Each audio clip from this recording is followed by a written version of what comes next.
si cae el sol. Y cuando salga el sol, la la la la la la la. Y cuando salga el sol, la la la la la la la.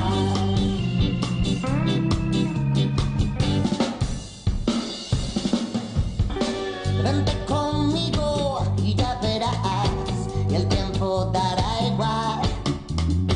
Una mirada entre los dos y el verano llegó.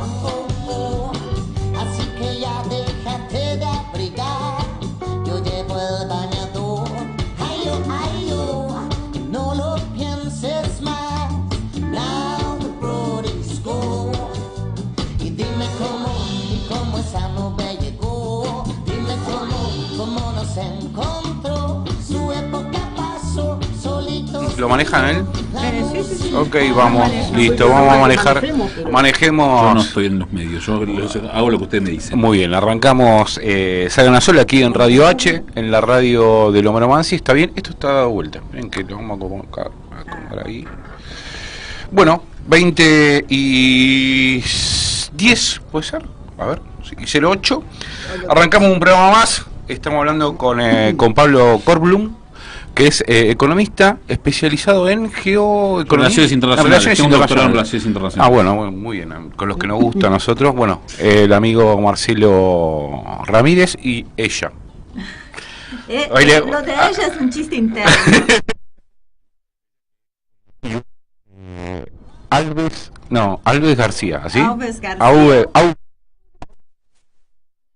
No con bueno, Z. está bien, sí. Alves García, y bueno, vamos a hablar hoy un poco, para salir, vamos a entrar un poquito a la economía y a la política nacional, y después nos vamos a pegar un tiro ya a hablar algo más serio. Perfecto. Porque el circo la política nacional es un circo tremendo. Lo que ha pasado con la Corte me parece de una gravedad tremenda. La verdad, una gravedad tremenda, un desaire, un gobierno presionando. La verdad que es una cosa que no se puede entender. Es increíble el desparpajo, porque todos siempre sabemos que siempre se presionó sobre la justicia, todos los gobiernos en el mundo lo hacen, pero no de esta forma tan desembosada, te salen los medios, y aparte la Corte, a mí me da la sensación como con esto jugó a 2 puntas, como te advierto que te lo voy a bochar, pero te dejo sacar la foto. Claro. Entonces ahí quedó bien con Dios y con el diablo, y después cuando cambie el gobierno, anulamos todo. Antes de darle pie a Pablo, me gustaría decir algo. Desde que nosotros te conocimos, a mí en lo particular, me gustó muchísimo el título de tu libro, ¿no? Que lo he leído, así que muy interesante, porque creo que es un concepto no solo novedoso, sino que actual y real, porque la sociedad anestesiada, así se llama el libro de Pablo, realmente es esta la sensación que uno tiene, En ¿no? 3 palabras graficaste. Todo, porque que estamos ¿Está anestesiado o la anestesian? Bueno. Qué gran pregunta. A ver, podemos decir que es una relación bilateral entre la sociedad y la clase, la élite, la clase política, empresarial, los medios. Yo creo que, digamos, voy al tema y después vuelvo, porque me quedé pensando, los países que mejor funcionan en el mundo, trayéndolo a lo nacional también, son los que, porque el otro día, a ver, me estaban hablando del Brexit, por ejemplo, ¿no? Y sale el Reino Unido y dice, caos en Europa, caos en el Reino Unido. Y yo dije, ¿sabe lo que va a pasar en economía, lo que dice la historia económica? Que va a haber un coletazo, va a haber algún tipo de crisis, el país va a tener ciertos sectores que se van a resentir, otros van a ganar. Pero cuando hay una base institucional, con la división de poderes que usted quiere, si quiere la monarquía allá y la república acá, en lo cual se manejan con ciertos códigos, digamos, con las problemáticas políticas que tienen todos, pero se maneja, digamos, estas políticas de Estado y un Estado que respeta la división de poderes y demás, va a pasar, ¿sabe qué? Primero va a subir la economía, que en realidad que iba a ser que es un desastre, en la transición no le pasó nada, no cayó, hubo sectores que fue mejor, otros peor, y por otro lado, después, ¿qué va a pasar? Bueno, si se va de la Unión Europea, lo que va a lograr es, primero poner alguna crisis económica micro, y después va a salir, y va a haber un cambio de gobierno, y va a venir otro, y va a hacer las cosas bien, pero siempre tienen claro quién es el monarca, cuál es el parlamento, cómo juegan los Tories, cómo juegan unos y otros, y manteniendo, digamos, cierta lógica institucional que es la que hace que los países no sufran estos coletazos, porque hay un marco, porque lo que se ve acá en Argentina, lamentablemente, asiduamente, hace mucho tiempo, es, digamos, el salir del marco, el estas cosas que, a ver, ¿cómo puedo decir?, sorprenden permanentemente. Saquemos este tema en particular. Hay cosas que son increíbles para cualquier país serio y desarrollado del mundo. Lo que pasa acá es increíble. Este tema y otros temas, no puede ser cosas que, digamos, a ver, podemos nombrar un montón de cosas. Hemos normalizado lo increíble. Y brevemente, con respecto al libro, Si la sociedad anestesiada, yo creo que, y lo pongo en el libro también, tenemos una élite política, si se quiere, que está conjugada con los medios de comunicación, con el Poder Judicial, que está mirando un partido que maneja ciertos códigos, que entiende ciertas cosas, y una sociedad lamentablemente mayoritaria, porque no comprende lo que pasa, o porque está, digamos, adormecida, si se quiere. Yo recalco mucho en el tema, ¿sabe? Estaba hablando con una colega que vive en el exterior, y me dice, tengo a mi hijo estudiando en la universidad, y le está costando un montón, porque la base que tiene el secundario en una escuela privada de zona norte es un desastre. Está en una universidad de primera línea de España y le va mal en todas las materias, o le está yendo muy mal. Entonces le digo, ¿sabés lo que hablamos siempre? Las ciencias básicas, las ciencias sociales, la institucionalidad, instrucción cívica, se ha perdido todo eso.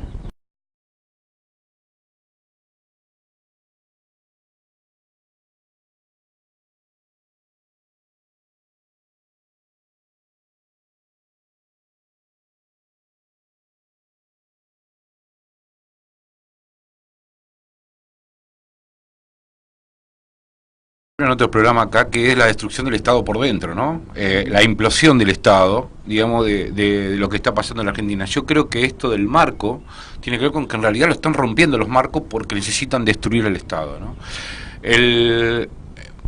Macri se inserta, digamos, en el mundo, digamos, al viejo estilo agroexportador sin exportar nada. Porque esto es lo que está pasando, ¿no? O sea, es un modelo. Si no me equivoco, cayeron las exportaciones. Claro, pero ni siquiera está siendo fiel a su historia, digamos, argentina, si se quiere, de esa elite que habla Pablo. Entonces, es difícil insertarse en un mundo que está, digamos, que es lo que vamos a hablar en un rato, pero en un mundo que está yendo, digamos, volviendo a los nacionalismos o reforzando sus Estado-nación. Sin embargo, acá en América Latina lo que están haciendo es hacer implosionar a los Estados. Para mí y para nosotros. ¿Logran esto? Porque siempre nos preguntan por qué nos metemos tanto en determinadas cuestiones que para nosotros consideramos que no son propias siquiera de nuestra región. No voy a decir que de nuestro país, siquiera de nuestra región.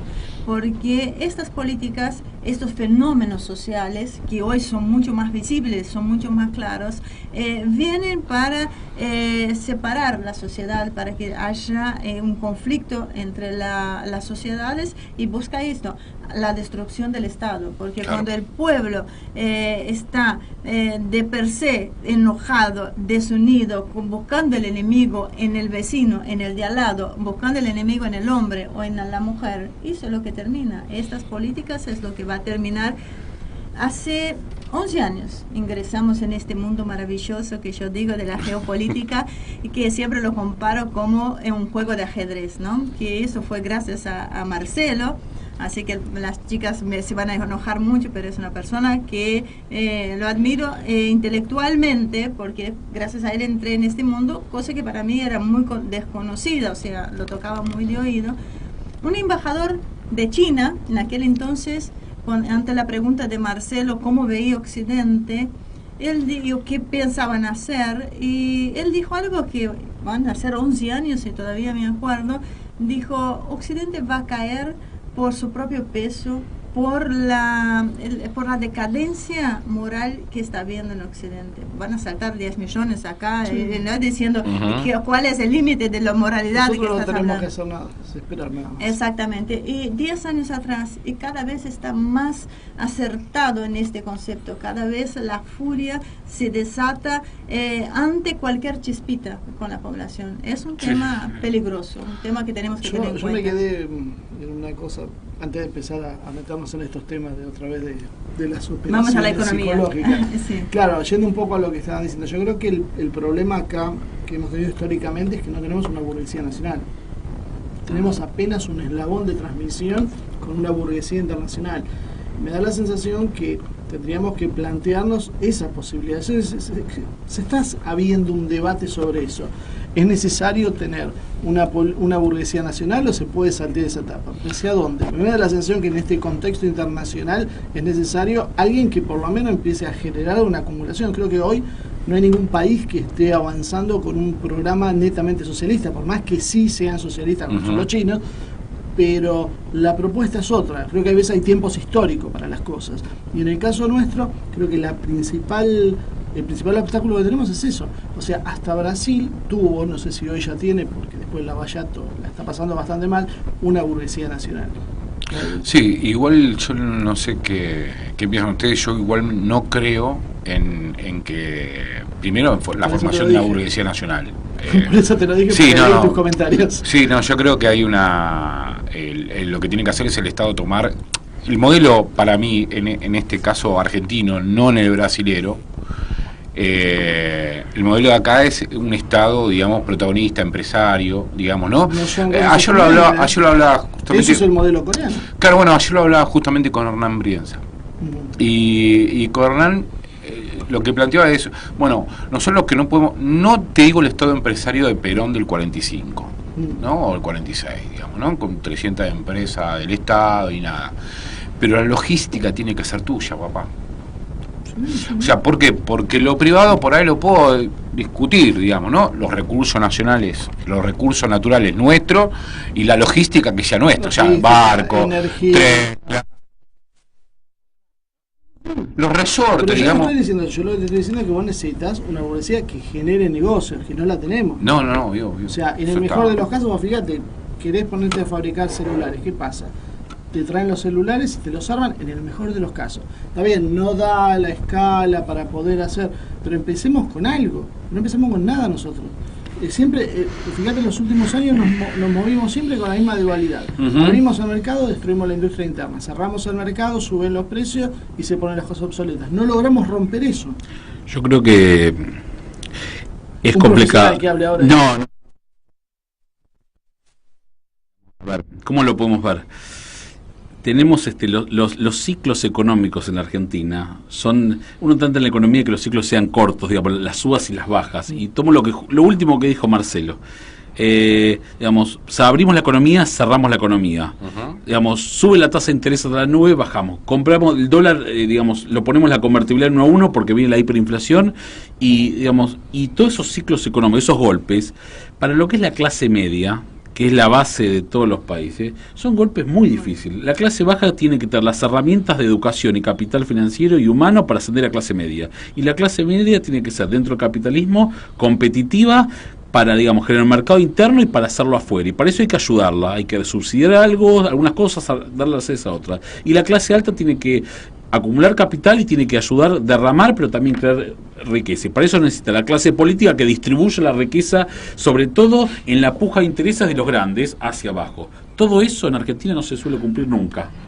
porque los intereses son tan mezquinos y la puja de intereses siempre va para uno llega, agarra, se acumula el capital, acumula el poder político, destruye al otro, no piensa en los otros sectores, el campo piensa en el campo. Yo quiero devaluar. La industria, yo no puedo competir. ¿Por qué no competir? Bueno, nunca competí y nunca tampoco me ayudó. Bueno, y los impuestos me matan. Está bien, te matan impuestos, nunca competiste. Y todos están buscando, digamos, no digo que todos se hacen los pobrecitos, pero en realidad lo que se busca cuando se habla de pacto de la Moncloa, o que yo diría más el estado de bienestar renano, que ese es un término post Segunda Guerra Mundial, sobre todo los estados de nórdicos, digamos, Suecia, Noruega y demás, es sentarse a una mesa de negociaciones, todos los actores, empresarios, sindicalistas, gente seria, honesta y técnicamente preparada para decir todos tenemos que hacer un poco y todos tenemos que apoyarnos y todos tenemos que producir un poco y dar un poco. Cuando eso pase, dentro de un marco obviamente de honestidad, digo, fuera de corrupción, el país va a ir adelante. El tema es que lleguemos a algún momento a ese escenario. Y un Estado como árbitro. Por supuesto, el Estado con los ahí sindicatos. es donde viene el problema. Y ahí está. Bueno, pero digo. Porque tenemos un Estado que está cooptado. Bueno, entonces vuelvo a decir, por eso digo, en una mesa de negociación, los actores con una idea nacional para hacer políticas de Estado que, a ver, tenemos que entender que todos tenemos que ceder, que algunos en un momento pierden un poco y otros ganan un poco. No puede todos perder todo en un momento, ni todos ganar todo en un momento. Y cuando se juntan, pero esto, lo que estoy contando no es algo que a mí se me ocurre, digamos, los países que han desarrollado con mayor equidad. ¿Qué tienen los países? Vamos a los ejemplos, perdón que me extienda un poco, pero digo, porque a veces dicen no hay que tomar ejemplos afuera pues son diferentes. Y yo soy una persona que digo, el Fondo Monetario hace políticas homogéneas y se equivoca, porque Argentina no es Hungría y Hungría no es Mongolia. Eso está mal, pero ¿saben qué? Si uno toma los buenos ejemplos y los pone, digamos, con las especificidades locales, le puede ir bien. ¿Qué hizo estos países como Suecia y Noruega? Con otro contexto histórico, cultural, religioso y demás. Se sentaron los señores y dijeron, ¿saben qué? El Estado hay ciertas cosas que no puede negar, como dijo usted. El Estado de cosas no puede negar. Servicios básicos, públicos, alimentos, el control de la energía, cosas que ningún Estado serio lo delega. Sí, lo pasa, lo hicieron hace 70 años. Lo hicieron hace 70 años. Porque tenían el mismo problema que nosotros. O sea, si uno va a la historia, estos países parecen muy alejados, pero tenían el mismo conflicto que nosotros tenemos. La Noruega, que es la Statoil Oil, la empresa. ¿La petrolera? Sí, la petrolera, bueno, tiene fortuna, tiene, tranquilamente. ¿Por qué? Porque los tipos pensaron, esto no se toca más. Bueno, pero si nosotros, ¿qué hacemos en este caso? Agarraríamos esa plata, iría de alguna forma a un canal privado que la fugaría al exterior. Si nosotros necesitamos inversiones externas, necesitamos con que vuelvan los dólares o dejen de salir, ya pones el país a pedrear. A ver, déjeme tocar el ejemplo de Noruega. ¿Qué hizo Noruega? Toquemos un tema, Fondo Soberano de Inversión, es un fondo de una vehiculización estatal, lo tiene el Estado. ¿Por qué? Porque dijeron, señores, si dejamos la plata del Banco de Noruega, se queda, vamos a utilizarla ¿para qué? Para trabajarla y poder ubicarla en lugares que sea rentable para los noruegos. No para una empresa privada, ni para intereses particulares, para los noruegos. Y mientras tanto, además que nosotros vamos a manejar esa plata de una manera seria, los noruegos que sigan pagando el 50% de impuestos que le vamos a asegurar. Educación, salud pública y demás. ¿Tenemos empresas grandes en Noruega? Sí, pocas, grandes cosas. Son del Estado, algunas sí, algunas los controla el Estado, o algunas regula. Hay sector privado, sí hay competencia, tienen temas de inmigración, pero todo dentro de un marco, vuelvo a decir, de una cuestión meritocrática, técnica y, digamos, de ciertos niveles de honestidad en el tema de que, a ver, para decirlo vulgarmente, en todos los países del mundo se roba, pero hay cierto decoro y hay cierta cuestión. Hay corruptos en todos lados. Cuando se roba más de lo que se produce, lo que se tiene, las cosas no funcionan. Y cuando no se utilizan los recursos eficientemente, pasa lo que pasa. Entonces, creo que ahí mirar ciertos ejemplos y entender ciertas cosas, dice, bueno, sigamos un poco ese camino, y por eso digo, todas estas cuestiones de la moral, la ética, el ser técnicamente eficiente, hacer las cosas bien y tener en la puja de intereses cierta seriedad y cierta equidad en la distribución de los recursos. Es interesante también lo que dice, porque acá se habla mucho de los impuestos, ¿no? De la presión tributaria, de toda historia. Bueno, hay una historia también que contar. En Noruega, como bien decís, se te cobra el 50% de impuestos, pero bueno, para el tipo te termina saliendo relativamente barato. ¿Qué sé yo? La salud. Andá, internate hoy vos en forma privada. Siempre es una discusión. ¿Qué te brinda el Estado a cambio claro, bueno, de? El problema es que acá quieren llegar a esa presión impositiva, pero dándote los servicios de Tanzania. Ahí es donde tenemos el problema. Y es un tema, ¿viste? Por eso, porque es el concepto. Yo siempre planteo lo mismo. El sistema de salud argentino es único en el mundo. No puede haber 3 sistemas de salud como tenemos nosotros: público, sindical y privado. Alguno de los 3 tiene que desaparecer. El privado. El privado, sí, no tengo ninguna duda. El privado los británicos, el sistema privado lo empieza Margaret Thatcher, si no recuerdo mal. Sí, seguramente.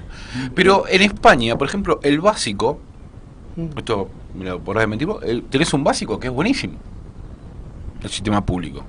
Después tienen, obviamente, el que quiere pagar tiene otro mambo, digamos, ¿no? En realidad, un servicio de hotelería, alguna gilada de esas, pero después, en lo básico, ahora, nosotros tenemos, yo sacaría, y en realidad hay un mix, ¿no? Entre el sindical y el público, porque el problema que tenés que vos, el público solamente está para lo más caro. ¿entendés? Los accidentes, o sea, vos nunca te accidentás, si tenés ODE no te accidentás y vas a un sanatorio que paga ODE. Tenés ese problema con la privada. Exactamente. Primero te una cosa rara y fuiste, porque ya no te lo cubre y vas a morir al sistema público, por más bueno que tengas. Pero los primeros auxilios siempre te lo hace un público. El que está más cerca. Entonces, lo que es más caro, digamos, la emergentología, la internación, todo eso, bueno, imagínate que un tipo que está muy delicado, que lo tenés que internar en un hospital público, ¿cuánto sale?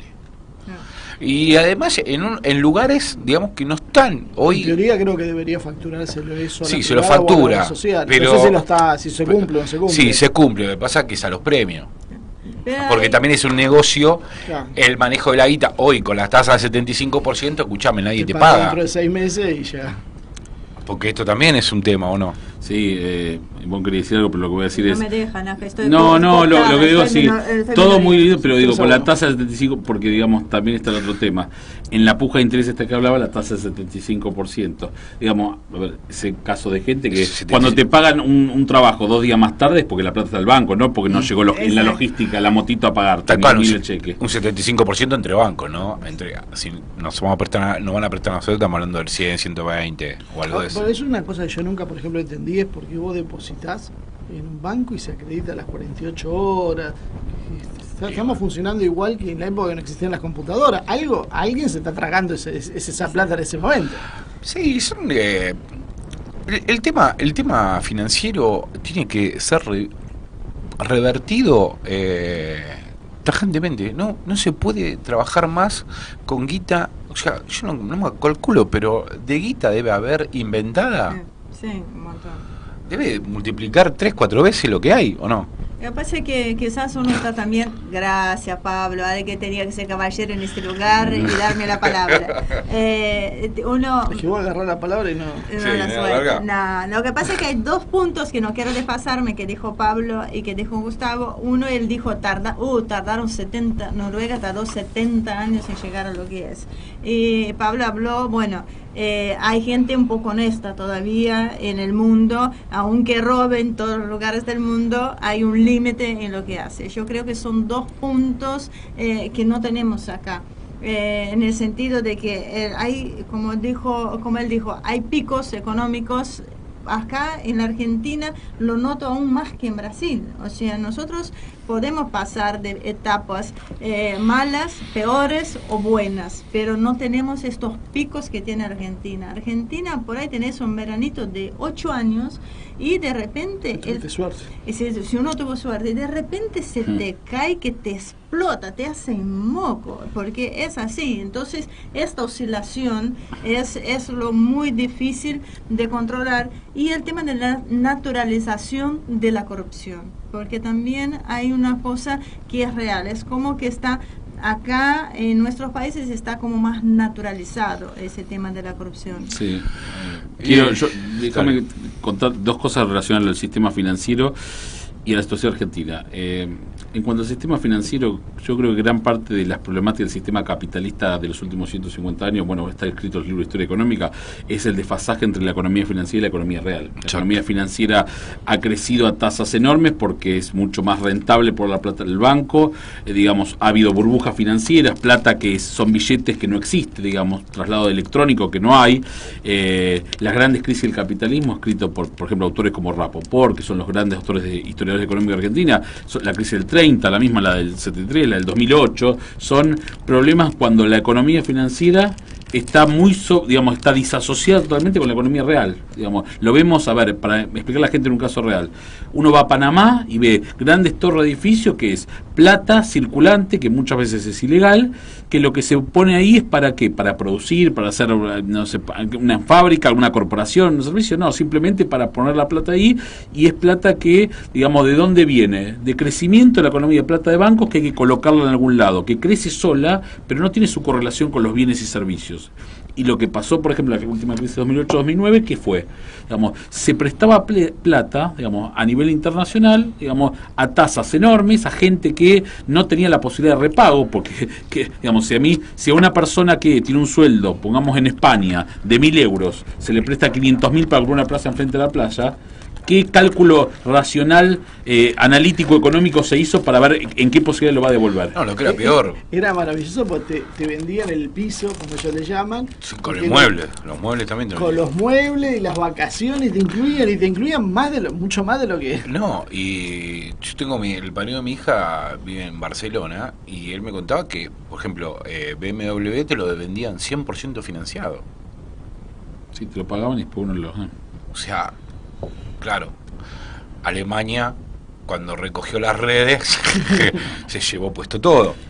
Pero es un problema. Es un problema. Y en este problema, y bajando a la Argentina, tenemos esta volatilidad que nosotros, si uno me dice, ¿cuál es el problema de la historia económica de Argentina? Yo diría el dólar, la escasez de divisas, y tiene que ver con el financiamiento externo, la falta de producción local para exportar, la falta de dólares. Y claro, cuando uno sale al mundo, levanta la cabeza a pedir financiamiento, se encuentra en este mar internacional, digamos, que tiene el nivel de volatilidad, y nos pasa lo que está pasando. Nosotros vivimos endeudados porque no generamos dólares, esos dólares los tenemos que pagar, y como pasó con la tasa Labor en los 80, que lo destruyó Alfonsín, lo que está pasando ahora, la dependencia con el Fondo Monetario, el swap de China. Yo ayer, estaba comentando, digo, ¿qué pasa si China en la guerra comercial dice, bueno, no me quieren comprar más, me entro los aranceles, yo devalúo para que el producto sea más barato? Argentina, con el swap que tiene con China, con la dependencia del Fondo Monetario, la inestabilidad de las monedas, el peso argentino empieza a ser así, se empieza a mover como un flan. Entonces digo, el problema argentino, digamos, la dependencia externa, no tener una clara solidez histórica externa, la falta de visa creo que fue o es algo clave en la historia, y si uno ve las grandes crisis en la historia económica argentina de los últimos 70 años, tiene que ver con los cuellos de botella y la falta de dólares. Sí. Ahora, nosotros tenemos un ahorro en dólares interno altísimo, es uno de los más altos del mundo. Y acá creo que el segundo o tercer país. Por eso, yo creo que también, si no conseguimos cambiar esa mentalidad, va a ser muy difícil. Vos vas a cualquier país del mundo, pero yo creo que yo vendo en dólares cualquier cosa, eso es una locura. Me ha pasado en Brasil. No existe. Porque falta la confiabilidad de la moneda del peso, por esta inestabilidad que hay. Bueno, pero ellos han tenido hiperinflaciones también, o inflaciones altísimas en la época del crucero. no, pero devalúan y nadie anda cambiando dólares. A ver, Para mí, subió, sí, el dólar se te disparó un 20%, por ahí un 10% en un periodo de 2 o 3 meses, y los precios ni te enteraste, porque te lo suben lo que realmente incidió, y no como acá, que me contaba, cuando el dólar estaba a 40, ya eran los textiles, Sí. eran los que vendían cuero y goma, estaban vendiendo a 50 el dólar, y te decían, si no querés, lo siento, es a 50. En Brasil o sea, están... cuando el dólar llegue a 50, yo voy a estar vendiendo a 60, entonces es una especulación sobre la especulación. Un escándalo porque bajó el 0,7%. claro, no, porque no es una Es pavada. En cualquier país serio es un desastre. A ver, pongámonos a pensar lo siguiente, como dice, digamos, yo soy una persona común, que no entiendo economía, de política, no me interesa. Ahora, yo tengo un país que tengo una hiperinflación, que después tengo un dólar que se va por las nubes, que tengo una recesión brutal, que quebré 3 veces. Digo, ¿no? ¿En qué confío yo, digamos, con mi poco conocimiento económico técnico? En algo que yo veo, que yo aprendo pragmáticamente con el correr del tiempo, que se va a mantener. ¿Quién invierte tanto ¿Por qué en este país los departamentos, las casas son tan caras? Porque uno ve un refugio de valor, ahí está la palabra, refugio, un refugio de algo que no se va a devaluar, de algo que no perderá su valor. ¿Por qué? Porque tiene tanto miedo de todo lo que pasó, el que quebró 3 veces, el que vio una hiper, el que vio que él no alcanzan los dólares y demás, que dice, bueno, tengo dólares, ahí más o menos el dólar se ha mantenido a lo largo de la historia, puedo comprar un bien que nadie me lo va a quitar. Ahora, si uno me dice, ¿es normal, es racional? Puede ser racional para la mente de la persona, para la sociedad anestesiada, digo, pero para el funcionamiento lógico de un país normal es bastante complicado y peligroso. Sí, y es interesante porque esta bimonetización de la economía aparece justamente en el 76 cuando viene el modelo financiero rentístico de Martínez Dios, porque anteriormente no pasaba esto. La valorización, digamos, en dólares de las propiedades aparece en el 76, y eso, ya en la construcción, es tremendo, porque vos tenés pagos en sueldo en pesos, los materiales en pesos, pero te lo venden en dólares. Bueno, ¿cómo es? Entonces, y después encima... Lo mismo con la electricidad, sí, pero, con el gas, con los combustibles. No, y después vamos a la escritura. Cuando vas a escriturar, ¿cuánto es el valor de esa propiedad? En dólares. ¿Entendés? O sea, si vale $200,000, vale 70.000. ¿quién se está comiendo los otros $130.000?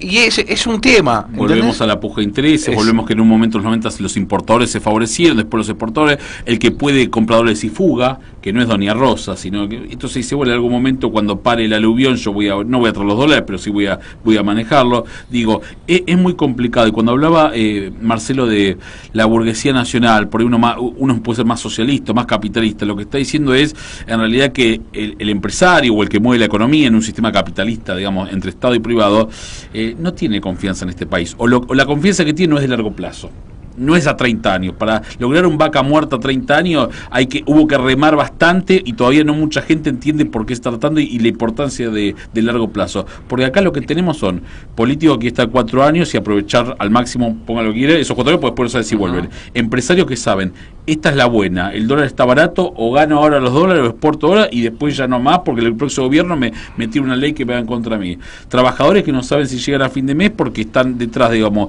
aprovecho el hot sale para comprar azúcar porque no me alcanza. Digo, volvemos al principio, la pregunta inicial. Estamos normalizando una situación que no debería ser normal. Vayan, hablen con una persona de un país semidesarrollado serio que tiene. Yo viví en Australia, y con esto cierro porque si no hablo mucho. Digo, tasas de interés 2% promedio en 30 años. Inflación 2,4% promedio en 30 años. Anual, ¿no? Crecimiento de la economía 3% en 30 años. Entonces, uno tiene situación. Claro, cuando uno habla con un australiano y dice, sí, pide un crédito a 20 años. Y claro, si vas a tener trabajo, lo vas a poder pagar, tu hijo va a poder ir a la universidad con ese crédito y después lo va a repagar él. Pero aparte lo ven como normal. Estas situaciones son anormales, y el problema en la economía es que la normalidad genera incertidumbre, y en economía la incertidumbre es fundamental, porque el empresario, a ver, seamos sinceros, hoy en día, ¿cuántos empresarios están dispuestos a invertir en poner una fábrica o tomar un trabajador más? No, nadie. Ahora, bueno, anotado porque me olvido. ¿Saben qué? Vamos a hacer una pequeña pausa. No. Si ordenamos un poco los temas y volvemos. Ángel, ya volvemos.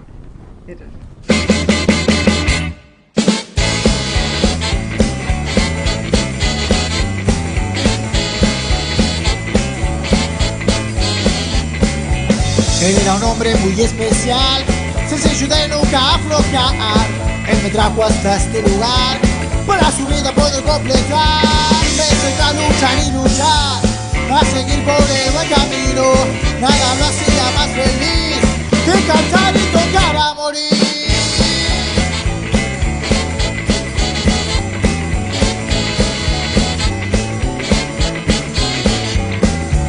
Su voz suena en cada canción, cantada con todo el corazón.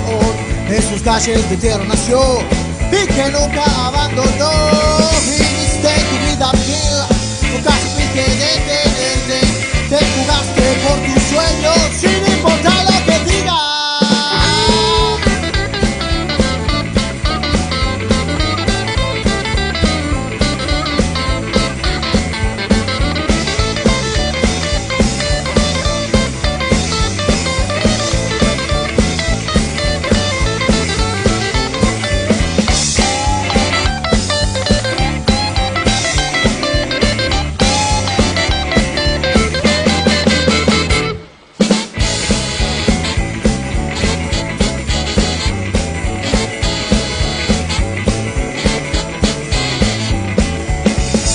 Suena en cada canción, cantada con todo el corazón.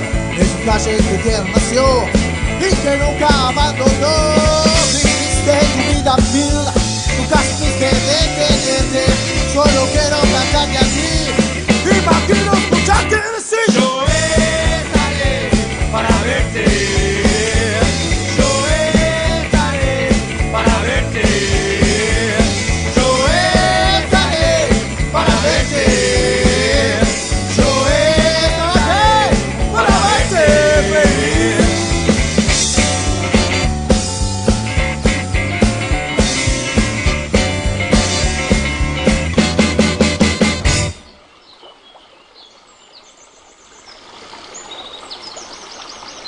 Un gato. 2041, ¿cómo? Si querés la cuento la anécdota públicamente. Dale, para sí.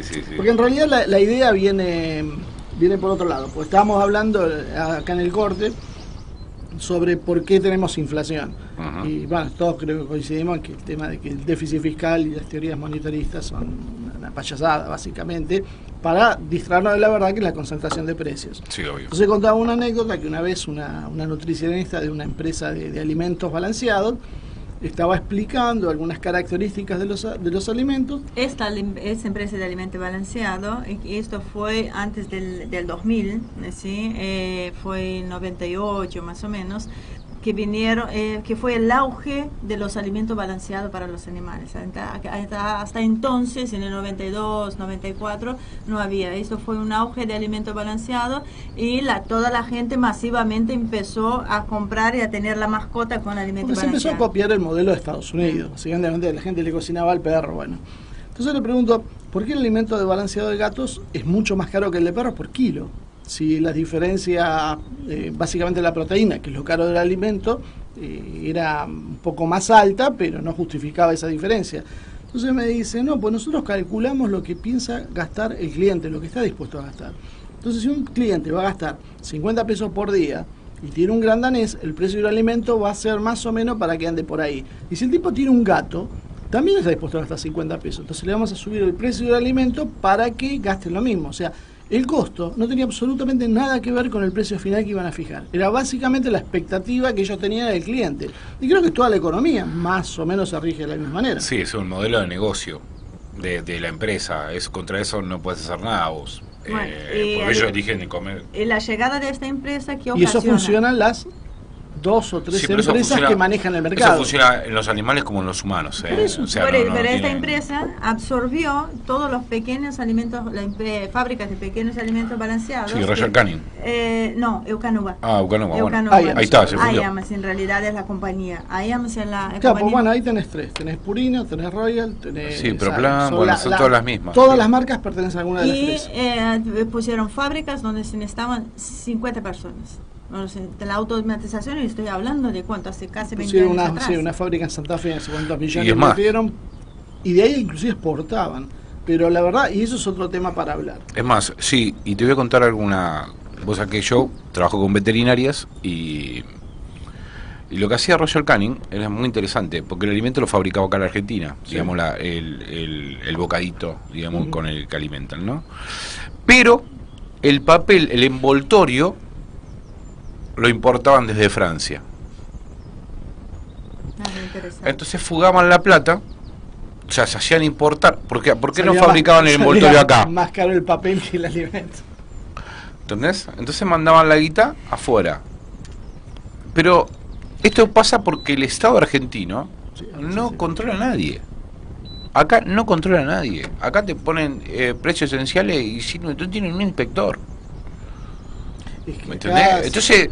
Entonces todo hay que, en serio, a mí me parece que lo que tiene que venir es refundacional en muchas cosas. Yo no sé cómo corno vamos a hacer, pero tiene que ser refundacional porque no sé. Eso es otra cosa, pero básicamente desde el punto del monopolio de las empresas, eso es fundamental. Bueno, está bien, pero por eso que estamos hablando. Vos ves decenas de economistas en la televisión. Sí.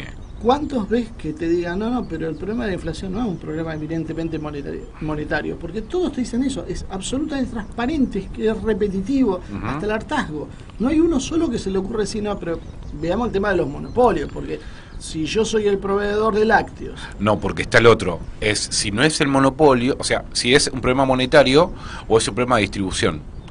Nunca hablan de la concentración. Ni siquiera en la distribución, porque lo que vos lo buscás es la puja distributiva, pero se están peleando por la guita, por la ganancia. No están diciendo, che, la economía está concentrada, está disfrazado, o sea, la concentración en la gilada de la distribución de la riqueza y todas esas. Si yo te fabrico algo conceptualmente, que vos necesitas, no hay forma de que haya un libre mercado para eso. No. Pero un caso más extremo, un medicamento. Yo tengo un medicamento que a vos te cura. ¿Cuánto estás dispuesto a pagar por eso? Volvemos al tema del balanceo, pero estás con algo que te va la vida en eso. O sea, yo no puedo dejar que eso esté librado del mercado. Y esta gente sí. Sí, no hablar. en economía, cuando uno estudia temática de inflación, vamos, y vas yo... a ser el economista más odiado de todas las empresas, te cuento. No, pero sí. Si querés te prestamos una capucha y distorsionamos la voz, así hablas. Yo creo que el problema son los monopolios de forma de precios. Ese es el problema de Argentina. No hay... porque aparte hay otra cosa. Los que estudiamos economía también sabemos que hay 2 o 3 grandes rubros que manejan todo: energía, alimento y servicios públicos básicos. Ajá. Si se controlan esos precios, el resto no hay forma de que aumente, porque si la camisa aumenta el doble, ¿por qué aumentar la camisa el doble un día para otro si hay competencia? Ahora, si vos tenés una empresa monopólica, láctea, que maneja el 80% del mercado y te juega con los dedos, está jugando a subir los precios sin ningún tipo de racionalidad, ni empezar, porque aparte está el tema, si no lo exporto, si no me lo pueden comprar acá, bueno, los que me pueden comprar y si lo exporto. Pero los tenemos más caro que afuera. Bueno, por eso digo, tenemos eso, los servicios públicos básicos sociales, el agua, la luz, si está en manos de extranjeros y aumenta cuando quiere. Y después el otro tema, el tema de la energía, yo entiendo que es un commodity, todos te explican toda la economía, si es un precio internacional y demás, pero no es tan así, porque si seguimos todas las reglas teóricas tampoco nos iría tan mal como nos va, digamos, ¿no? Porque la teoría dice muchas cosas. Yo me acuerdo siempre cuando me explicaban en la Facultad del Consenso de Washington, no, porque decían que había que liberalizar la economía, las cuentas de capital, etcétera, etcétera. Sí, pero también sabe lo que decía, que el tipo de cambio tenía que ser, no digo flotante, pero sí tenía que ir a la par de la productividad y tenía que invertirse mucho en educación. Entonces, ¿qué tomamos? Una parte de la teoría, la que nos conviene, la que aplicaba en la década del 90 y no la otra. Entonces digo, vamos, si se tocan los monopolios formales de precio y el Estado controla estas variables, que lamentablemente algún libertario me dirá que está mal, también es una concepción ideológica, decir, señores, yo no estoy de acuerdo, para mí el Estado, digamos, es opresor y demás, y contra eso uno no puede decir nada. Lo que digo es, para el bien común, creo yo, ciertas cuestiones el Estado tiene que o controlar o regular. Lamentablemente es así, porque si no, digamos, producen estos desbarajustes que les hacen mal a todos. Entonces, si uno controla estas 3 pequeñas variables, que son 10 empresas, 15 empresas, como sea, y no voy a ponerme a decir cómo hay que controlar, pero cada Estado verá con su poder, y eso también requiere, ¿sabe qué? Y me parece importante, política y tener cojones, como dicen los españoles. Hay que ponerse a veces sí, porque también está la idea, Pablo, estamos hablando con Pablo Kornblum, sí, así Kornblum, que es economista, especialista en relaciones internacionales, y a mí lo que me da la sensación, digamos, en la concentración, digamos, es la concentración de Moreno, ¿no? Un poco lo que estábamos hablando antes, de que si son pocas empresas, las puedo controlar, las puedo manejar. Bueno, es un problema, sobre todo en los supermercados, los alimentos. En realidad no los podés controlar, porque estos tipos... Cuando vos aumentas las jubilaciones un 3%, los tipos te lo aumentan 2,5%. Y te van comiendo todo, porque el problema es que yo cuando veo el modelo de Walmart, cuando llega a los 90 acá en Avellaneda, yo siempre lo cuento, trabajaron 10 años a pérdida. Llega a los 90, se instalaron ahí, 10 años a pérdida. En los 10 años los tipos, ningún problema, previsible para ellos. 10 años a pérdida, fundieron a todos los negocios que había en la zona. Vayan ahí a Avellaneda, donde está los cines, entonces mirá lo que quedó, una estación de servicio, una farmacia, y después es el desierto. Lo que pasa es que creo que tenés que ver varias cosas. Uno es el tema de las pymes, que son las que terminan dando trabajo, y no las grandes empresas. Lo que pasa es que también estructuralmente hay cosas que son muy difíciles. Vos no podés hacer una libre competencia para proveer electricidad. Ahí sí o sí vas a morir con alguien. Entonces, o lo agarra el Estado, o tenés que tener una empresa muy controlada. Aparte, Marcelo dijo yo en este sentido prefiero que lo agarre el Estado, porque ya no controlamos nada. Nosotros, si no tenemos los resortes básicos de la economía, no lo maneja el Estado, nos vemos. Pero fíjate lo que pasó ahora encima. Para colmo de mal, le agarraron todos los gerentes de las empresas privadas y los pusieron en el Estado a controlar a sus propias empresas. Bueno, ¿qué podía salir mal? Hay una teoría ahí interesante que después podemos... No me vas a decir que le hicieron la propuesta. Yo iba a hablar nada más que por las pymes, por las pequeñas... Sí. Para que no piensen que estoy anestesiado como... Déjala hablar. Porque si no va a ser muy complicado y voy a tener... Es que todo nosotros le damos la gracia del desorden. Es un caos creativo nuestro. Sí. Bueno, no, porque hay una cosa que también es muy necesario tener en cuenta acá en Argentina, que son las pequeñas y medianas empresas. Porque todo parece conspirar para que para aturdirle el trabajo de las empresas, de estas pequeñas y medianas empresas. O sea, siempre están con el agua al cuello cuando las grandes empresas hacen lo que quieren. Vamos al ejemplo de India, por ejemplo. India tiene un sistema donde funciona muchísimo su economía gracias a las pymes. O sea, hay un sistema tremendo. Incluso India tiene todos los años 10 millones de personas, en lo que me evoca que lo tiran al campo laboral. Ingresan al mercado laboral 10 millones por año. 10 millones de personas que ¿dónde van estas personas? Mayoritariamente van a las pymes. Tiene un sistema de pymes. Sí, básicamente arreglense como puedan. Claro, tiene un sistema de con pymes. Una precarización tremenda, ¿no? Una precarización tremenda, pero que dentro de todo está bastante controlada. Podemos ver Sí, el está bien, ejemplo pero de se ordena, a ver, General pero es el ordenado. orden que ellos Igual se quieren. tenés claustro de desarrollo en China, en China. Claro, En en India. India. Pero igualmente es el orden que ellos se quieren dar. También, Y o ese se orden pueden que- dar. Es el orden que se pueden dar, porque aparte hay estos temas. La gente que estudia economía piensa, bueno, es lo mismo un país de 10, Uruguay, de 3 millones de habitantes, un país de 1.300 No. millones de habitantes. Entran 10 millones. O sea, a ver, Bueno, es lo en mismo el un caso país de que Noruega. tiene, digamos, si quiere una democracia occidental, que un país que tiene castas. Recordemos que la India tiene castas, clases. O sea, entonces digo, esas cosas son las que hay que ver. Yo me quedé con lo que dijiste, bueno, tenemos una gran corporación en Avellaneda que tiene de todo el negocio. Bueno, lo hecho está. Supongamos que si destruyó un montón de pymes, vamos a hablar de los almacenes, que destruyó los almacenes de barrio, que tenían un montón de proveedores, un montón de empleados y demás, y después de repente esos puestos de trabajo se perdieron, reemplazados por 50 cajeros, 20 repositores y un solo proveedor de todo. ¿Y ahora qué hacemos? Digo, porque también la pregunta es, y esto es lo que le cuesta a la gente y la política y demás, no hacemos nada y tenemos el monopolio y no hacemos nada, digamos, No. y ahí uno tira la pregunta y dice, bueno, ahí está el Estado, el rol del Estado y cómo lo manejamos y cómo la clase política lo Yo maneja. le seguiré, te complico más la historia. Esas mismas empresas que las reemplazaste por 50 cajeros y 20 repositores, ahora van a reemplazar a los cajeros. Y Pablo, Porque ya tenés a Tencent y varias empresas probando sin cajeros. De hecho, no es muy difícil. Vas a Alicia y Liniers, por ejemplo, o vas a algunos Carrefour o Coto. Sí, mirá. Y vos pasás, vos marcás tus productos, tenés una persona controlando por ahora. Pero Abajo. eso después lo van a Pero no, pulir. y- es algo más sencillo. Abajo de de la casa de mi viejo hay una fábrica de pastas, de tapa de pascualina y tapa de empanada. Mm. Compró dos máquinas. Reemplazó a 6 personas. Sí. O sea, no necesito cajeros. O sea, estamos hablando de una pyme que emplea a 5 tipos, ahora antes empleaba a 10. En una gran fábrica, ¿cuántos millones de dólares invertís por cada empleo que generás? ¿Tenés alguna idea, un promedio? Y no, porque depende del tipo de fábrica. Mm. A mí... De alta no tecnología. le hagan preguntas No. muy No, técnicas. porque sé que algunas hay, por ejemplo, en la industria automotriz, cuando vos sacás la cuenta, hicieron una planta, metieron 100 millones de dólares y van a crear 50 empleos. Y vos, si le digo tantos esfuerzos... Lo que pasa que, bueno, y ahí está la otra discusión, y que también está el libro Sociedad Anestesiada, es justamente, bueno, y que está en boga de algunos, y los países más desarrollados empiezan a ver, es, bueno, ¿qué empleo? Porque la discusión es, ¿qué dicen algunos analistas? Se crean la misma cantidad de empleos de los que se destruyen. La pregunta es tan así o no es tan así? De mi punto de vista, se destruye mucho más empleo, más rápido de los que se crean, porque hay algo, y en los 90 lo aprendimos, a la fuerza, como siempre mal, que la reconversión productiva, la revolución productiva, no se da de un día para el otro.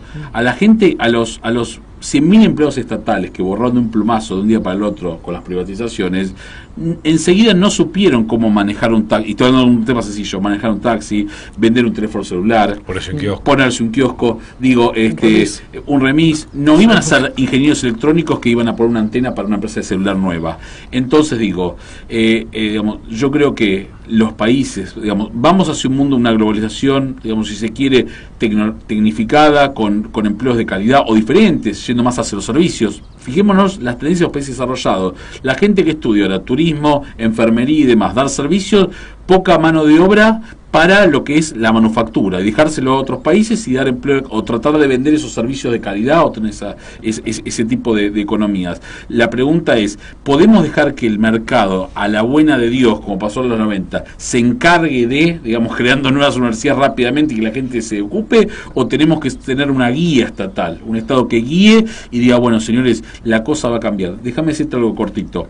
En Australia el primer ministro hace un par de años, creo que 3 o 4 años, cerró la última fábrica de autos, la única que había y la última, y dijo, señores, este país, Australia, dejó de ser un país industrial. Nunca lo fue en los últimos años, pero cerramos el capítulo de industria. Es un país que se dedica a los commodities, a la minería, al agro y a los servicios, y que el resto lo hagan los otros.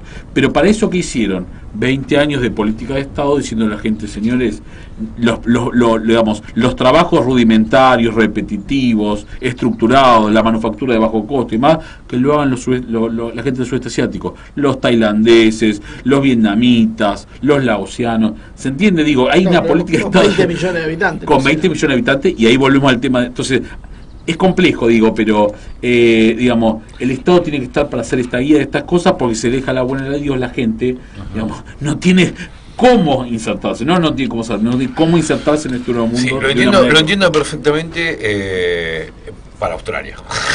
A mí me gustaría un país pujante. Bueno, pero porque yo la verdad que ahí en esto que dice Pablo es interesante también, porque nos muestra el perdés empleo por un lado y no lo generás por el otro, ¿no? Yo creo que nosotros tenemos el 8º país en territorio del mundo, con 40 millones de habitantes, un país despoblado, con todo por hacerse, cuando vos podrías hacer rutas, trenes, barcos, lo que vos quieras, porque la memoria industrial como país la tenés, el ejercicio lo tenías.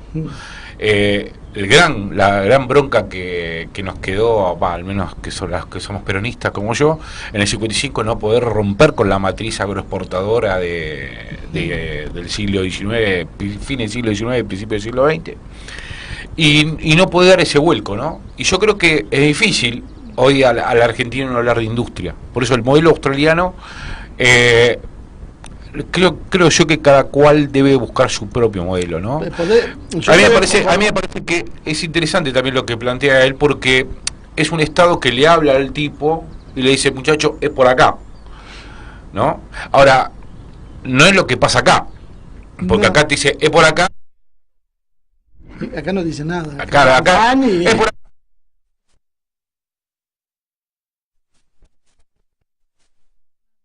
A raíz de la pregunta de Marce, me hizo acordar, nosotros tuvimos una actividad cuando Lula era presidente de Brasil todavía. Viene así por orden, porque viene se por van orden. colando todos para hablar. Viene por orden. Cuando estaba Lula, y él dijo algo muy interesante, ¿no? Haciendo un chiste, es una persona muy carismática, Lula, dijo... a mí me encantan los economistas. O sea, si hay un bicho que me gusta, son los economistas. En portugués, traduciendo. Es más gracioso en portugués. Bueno, no es lo mío, pero son muy muy buenos, porque cuando uno está por gobernar, cuando uno es candidato, se te acerca y dice, Lula, vos tenés que hacer eso y eso, y te entonces de esta forma, te tira toda la solución, te da todo un proyecto. Solución para todo lo que tenía. Había una, para claro, todo. Es bueno que tener un traductor de chistes, no es fácil. Y después, pero cuando vos llegas al poder y vos lo llamás y le decís al economista, bueno, ¿y ahora qué hacemos? No, eso no se puede hacer. Ahora tenemos que ver, ¿cómo lo ves? Las palabras de él fueron, estamos jodidos. Claro. Eso es lo que dijo Lula textual. Estamos fugidos. Lo de Australia, y está bien lo que mencionás, digo, y por eso dice, dejémoslo a otro país y cada país tiene su especificidad. Claro. Lo que digo es, digamos, a ver, los países, digamos, cada uno tiene su especificidad y tiene que balancear la economía como cree, pero hay que balancearla.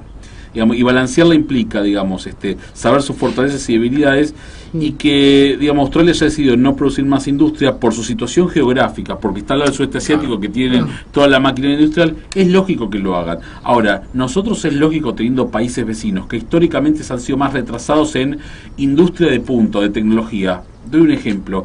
Nosotros nunca deberíamos dejar de producir los aviones para venderse a los países limítrofes.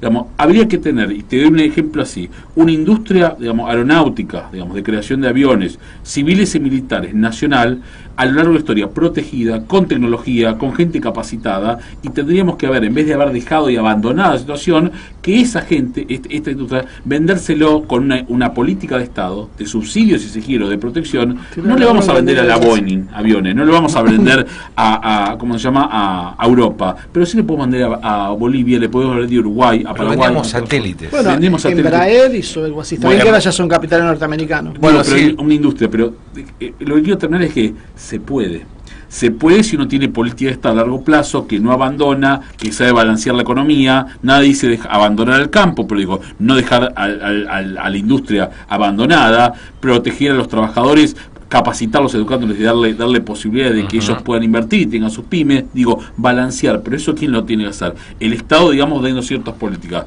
No puede ser que se abandone a uno y se deje a otro, y digamos, poco inteligentemente, digamos, hablamos siempre, dependiendo siempre del agro hace 150 años.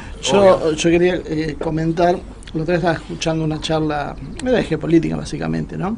Un coronel español, Pedro Baños, fue este muchacho 5 años jefe de contrainteligencia del ejército europeo. Es un tipo que sabe, que ahora se ha hecho muy mediático en España, empezó a hablar, creo que te lo comenté alguna vez. Y el tipo en una charla dice, estaba hablando de la situación de España, que más o menos él la ve como lo que está pasando acá, pero bueno, a otra escala, ¿no? Pero con lo mismo, ¿viste? Decía, él contaba que Xiaomi entró en España y en 3 meses copó el 15% del mercado, que básicamente todos los celulares son chinos, las 10 primeras marcas son chinas en España, que ya no están produciendo nada. Entonces decía, en el futuro los tenemos que guiar por una sigla, STEM, Ciencia, Tecnología, Ingeniería y Matemática. Los países que no desarrollen eso se van a dedicar a tener alguna puntita, como podemos hacer nosotros, a tocar la guitarra o a tener algo de turismo, pero no vamos a tener más desarrollo, porque las nuevas tecnologías, la mecatrónica, los metamateriales, los nanomateriales, todo este tipo de cosas va a ser lo que va a desarrollarse en el futuro. Y si nosotros no invertimos en ese desarrollo, vamos a estar subordinados y no va a haber forma de salir de eso. Y yo veo que lo que a nosotros nos está pasando, y ahora sí voy a poner el dedo en la llaga, es mientras un analista geopolítico del nivel de este tipo te está diciendo hay que invertir en STEM, nosotros tenemos un CONICET que las becas que las da son para estudio de género. Las universidades, las carreras que crean son estudio de género, y las carreras relacionadas con todo lo científico cada vez empiezan a ir para atrás. O sea, si eso no es una manipulación cultural. De hecho, el BID puso $200 millones para apoyar al tema de las políticas de género. Sí, y así es la necesidad de Argentina. Ahora, pero el tema es el es desenfoque. Claro, como te van diciendo, apostá esto es lo que hay que discutir, y en realidad es esto lo que tenés que discutir, no esto. Obvio. Bueno, el otro día en el programa de los sábados, en La Hora Sin Sombra, ahí en FM La Boca, que tenemos con Débora, vino un chico que es un científico que trabaja con nanotecnología. El tipo está trabajando en no sé cómo se llaman los no sé qué dispositivo, no sé qué, una cosita que muy chiquitita. Sí, o sea, la millonésima de 1 milímetro, o sea, una cosa que yo no lo podía ni siquiera hacer motores. No.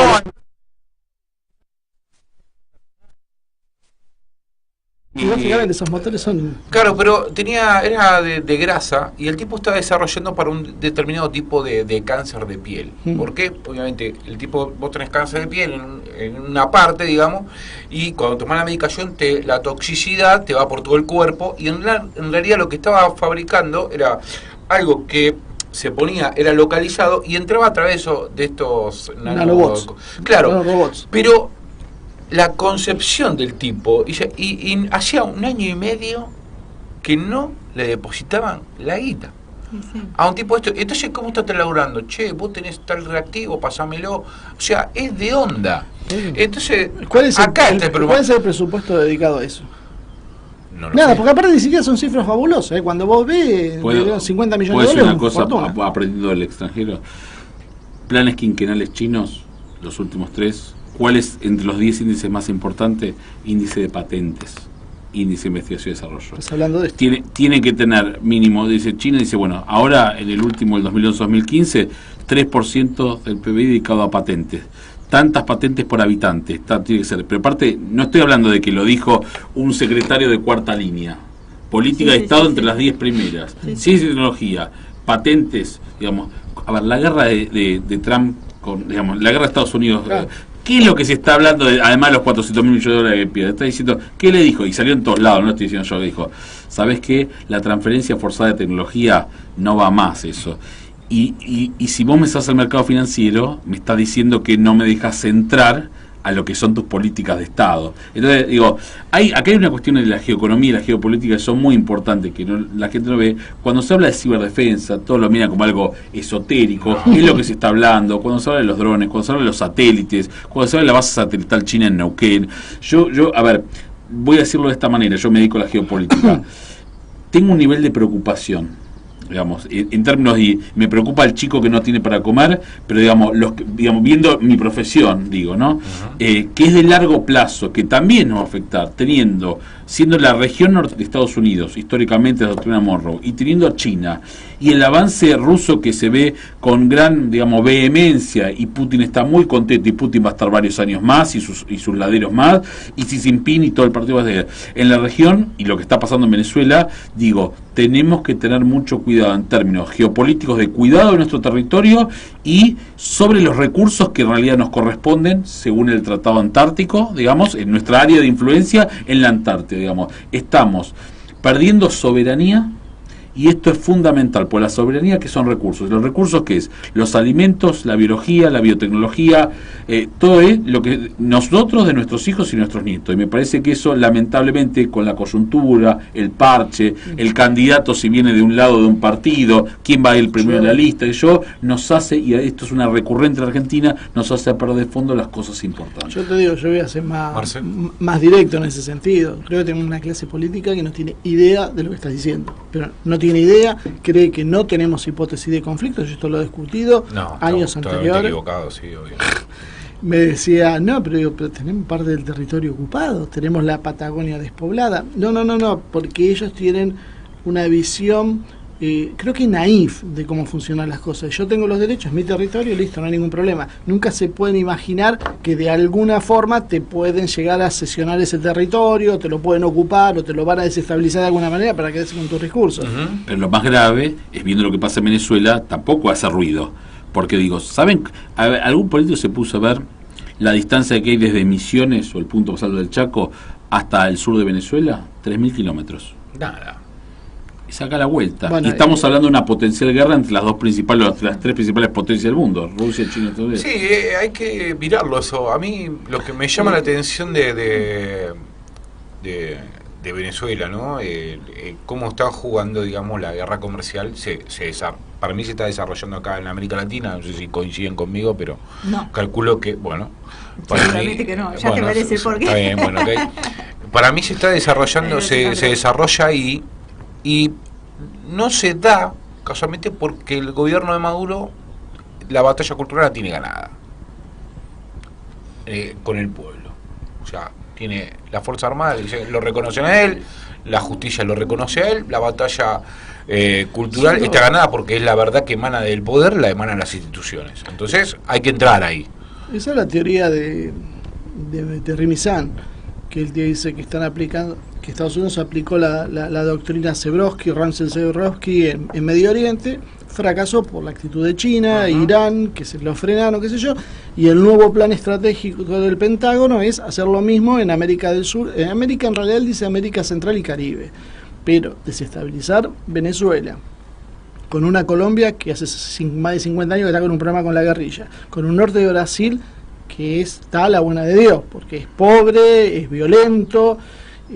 Vos estás en un polvorín ahí, porque podemos seguir país por país. Perú, las desigualdades sociales que hay, creo que en cierta medida Bolivia debe ser el único hoy que estaría un poco más tranquilo, pero después en el resto, o sea, vos podés desatar una catástrofe. Según él, el plan estratégico del Pentágono es desestabilizar toda la región, que todos han estado fallidos, salvo México, Brasil y Argentina. El resto de los países no tienen razón de ser, porque es más simple y barato para los Estados Unidos actuales ir a este modelo, donde vos tendrías un montón de bandas que luchan entre sí, no más que eso, que poder ejercer el dominio que antiguamente ejercían sobre cada uno de los países. Saben que van a ir perdiendo espacios de influencia con China, que China se los va ganando. Entonces la zona, un poco es casi diría como un remedio de lo que hacían los rusos, tierra arrasada, quemo todo, o sea, estos recursos no los dispongo yo, no me importa, no los necesito, sobre todo ahora que tienen todo el tema del esquisto,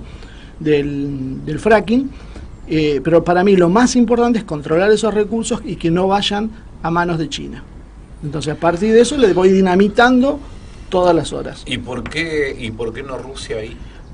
O sea, ¿cómo trabajan? No, ¿Cuáles son los intereses de los dos? A ver, de Rusia y de China en la región. Me gusta que nombraste acá, o digamos, técnicos, digamos, que hacen el análisis.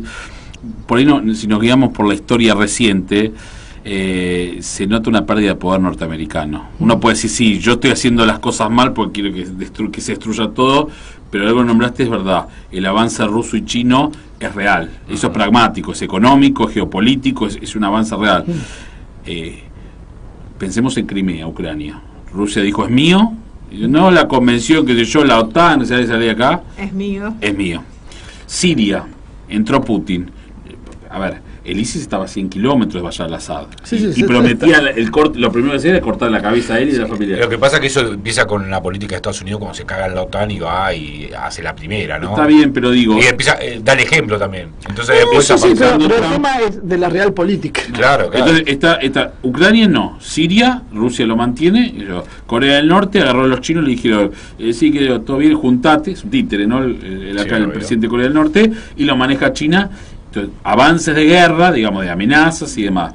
Ahora, esto es el patio trasero, ojo, es otra cosa, Venezuela, y me sorprende, y la verdad que, digamos, y es una lógica que también tiene que ver con lo que está pasando en la región y lo que pasa internamente en Venezuela, porque no podemos dejar de decir que Maduro digamos, no es Chávez, y Chávez creó una doctrina a los militares, porque en realidad Maduro se sostiene básicamente porque tiene el aparato militar adoctrinado, y el que no se adoctrinó no está más, no sé si se entiende, y con una ayuda obviamente económica china y rusa, y militar rusa sobre todo, y la logística y la inteligencia cubana, que de guerra de guerrillas la conoce de memoria, y a los norteamericanos sabe cómo hacérsela. Entonces, esto último que pasó es por los cubanos. Parece loco porque se habla mucho de Cuba en Venezuela y pasa en el aspecto de inteligencia. Claro. La inteligencia. No están, pero están. Lo que cerrándose, para cerrar el tema, digo,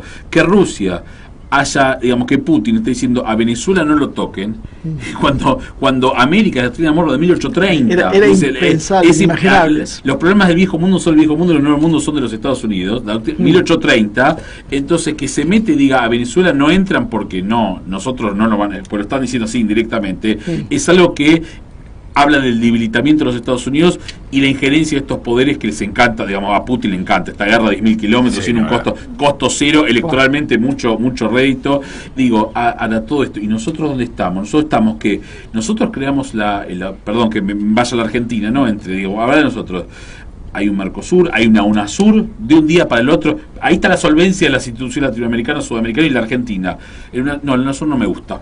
No porque era progre, era revolucionaria y era bolivariana. Sí.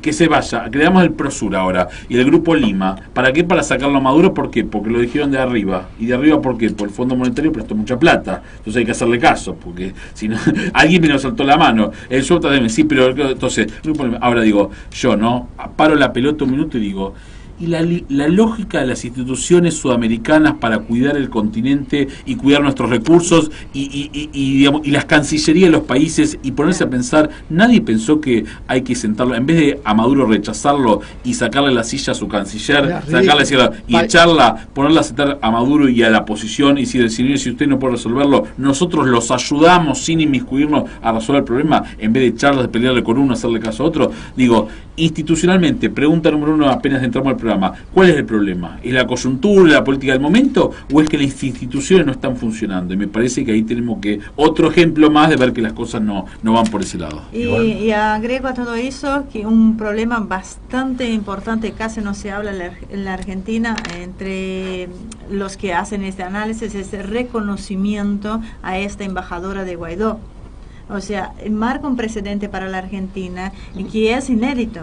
O sea, da pie para que es muy peligroso que el día de mañana venga el Reino Unido, ponga un embajador de las Malvinas y Argentina, ¿cree que ellos no tomaron nota de que nosotros aceptamos un embajador que no es de un presidente que no es territorial? Poniendo como estado costero, salió Bertone el otro día a denunciarlo. Aparte no tiene territorio, un presidente es territorio. El problema es que Macri con lo que hizo sentó un precedente diplomático complicado. Y el Reino Unido lo tomaron nota claramente. Yo algo de lo que vos estabas comentando, aprovecho y paso el aviso de una entrevista que le hicimos a un ruso que se llama Andrei Fursov, ¿la viste? Una de las cosas que dice Andrei Fursov en algún momento es que esta guerra es como un juego de ajedrez. Vos no podés seguir jugando porque Occidente te va a terminar ganando. O sea, el poderío anglosajón es demasiado y dice, no hay que confundir lo que pasó en Siria con una derrota. No están derrotados. Perdieron por puntos una pelea, pero no están derrotados. Entonces, ¿qué es lo que hace Putin? Hay que jugar a la contraofensiva. ¿Y cuál es la contraofensiva rusa? Venezuela. Entonces dice, nosotros vamos ahora y ponemos una ficha en Venezuela. ¿Por qué? Porque le cambiamos la lógica geopolítica. Estados Unidos tiene que empezar a preocuparse por solucionar ese problema y ya no está agrediendo el mar de China. Claro, en todos los lugares donde va a estar cercando está. Vos hablaste del conflicto en el mar de China o mar oriental, depende con quién se hable. Una cosa que es bastante importante en este aspecto. Se molestan con lo de mar de China. No, tenemos algunos vietnamitas escuchándonos, así que es mar de China, mar oriental. Uno de los cientos de vietnamitas que están escuchando. Exactamente, y ni hablar de los chinos. Pero bueno, los chinos puedo ver algunos. Déjame redondearlo, Ramírez. También está el tema de que siempre se habla del poder de Rusia, ¿no? Porque el Putin arriba del caballo, ahí con el dorso del oso, es arriba del oso, esta es la imagen. Pero ¿quién estuvo ayudando a Venezuela con el tema del software, con el tema de la central eléctrica, del fallo que hubo? ¿Quién fue? ¿Viste? Me dejan hablar sobre. ¿Quién solucionó el problema eléctrico? China. O sea, ojo, no se ve de China. Sigo pasando. Una entrevista que hacemos se la hicimos a Juan Valero de la Embajada de Venezuela y la verdad me sorprendió porque todos decíamos, bueno, los rusos fueron los que fueron a colgar. No, dice, no, fueron los chinos. Fueron los chinos a proteger, trajeron los técnicos y empezaron a reparar la red eléctrica. A ver, hay una realidad muy cortito. Acá se pusieron entre los chinos y los rusos, hay más de $100.000 millones de inversiones. Y, a ver, no los van a... ¿En Venezuela? En Venezuela, entonces en la franja del Orinoco y demás. Pensemos lo siguiente, si yo invertí en una fábrica de Kalashnikov, como los rusos, por un ejemplo, si yo invertí en la franja del Orinoco $50.000 millones como los chinos y quiero recuperar mis barriles, sabiendo cómo es Putin y cómo son los chinos, Xi Jinping, o sea, Xi Jinping acaba de cerrar Wikipedia hoy porque no le gustaba lo que decía, o sea, ¿ustedes se imaginen que va a entregar a los norteamericanos, a los estadounidenses y señores, la verdad que usted decía, Maduro es un dictador malo, quédense con nuestra parte que él nos cedió y que nosotros nos prometimos que iba a pagar? Pensémoslo de esa manera, digamos, estamos hablando de grandes potencias y vuelvo a decir, a mí lo que me preocupa es la falta de tacto y visión que se tiene desde algunos lares y que esto está mostrando que, señores, tenemos cerca de nuestra región, nosotros en nuestro país, que tenemos, ya sabemos la injerencia norteamericana, tenemos la base central china y todas las empresas chinas que también en Argentina, y negocios que hay con los rusos, porque también hay negocios en Rusia, y hemos tenido nuestras fricciones, lo tenemos a la vuelta de la esquina, esto está acá, y no podemos no verlo. Digo, por lo menos tenemos que, yo entiendo la coyuntura, y estamos en una situación especial, pero digo, si no entendemos las cuestiones estratégicas que también nos importan, digamos, no vamos a ver el futuro de nuestros hijos. Yo entiendo la convención radical en 2 semanas, entiendo todo, digo, pero digo, estamos hablando de cuestiones que tienen que ver con los recursos, con la posición, las alianzas, con lo que es el futuro de nuestros hijos y nuestros nietos, y eso hay que tenerlo en cuenta. Pero es que todavía... Sí, dale. Todavía en realidad creo que nuestra clase política básicamente no toma idea de esto, o sea, es lo que vos decís, está nada más que en lo coyuntural. Ahora retomamos, no tiene visión estratégica. retomamos esa parte. Me parece interesante volver un poco a Argentina para tratar de meternos en el debate de cómo se construye otra vez una regionalización, digamos, y empezar a mirar nosotros como sudamericanos, ¿no? Pero bueno, vamos a un pequeño corte, un temita y volvemos.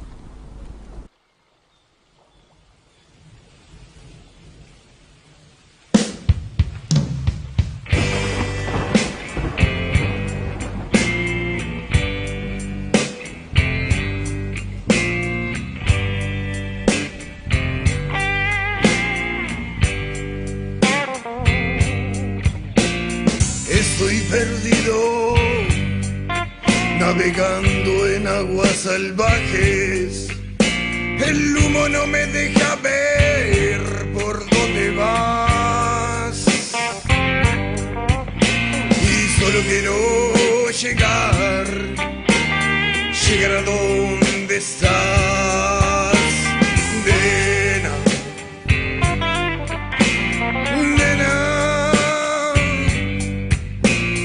Nena, ¿por dónde vas? Nena, ¿por dónde estás? Estoy navegando, no, buscándote.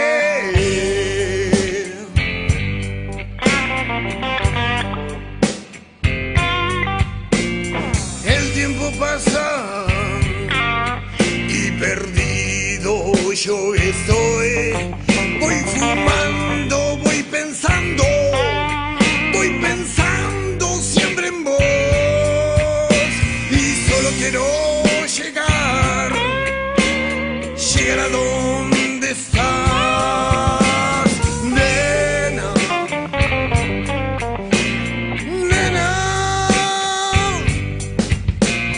Nena, ¿por dónde vas? Nena, ¿por dónde estás? Estoy navegando, no, buscándote.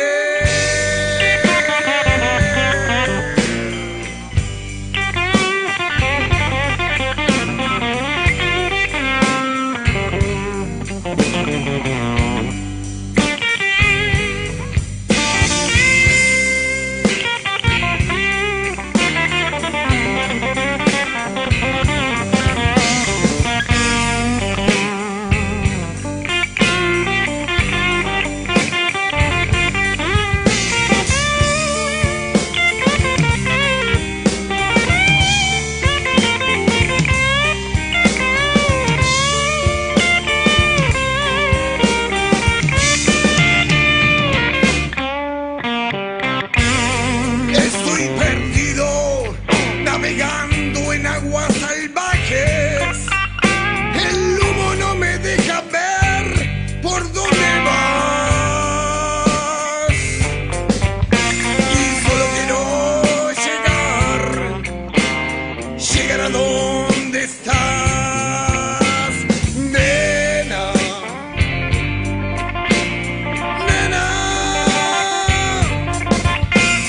Nena, ¿por dónde vas? Nena, ¿por dónde estás? Estoy navegando, no, buscándote.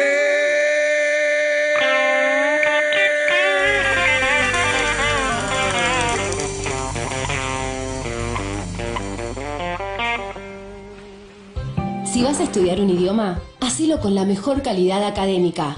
CUI, Centro Universitario de Idiomas. Inglés, francés, portugués, italiano, alemán, chino, japonés, ruso y muchos más. Elegí el tuyo. Últimas vacantes, certificados y diplomas UBA.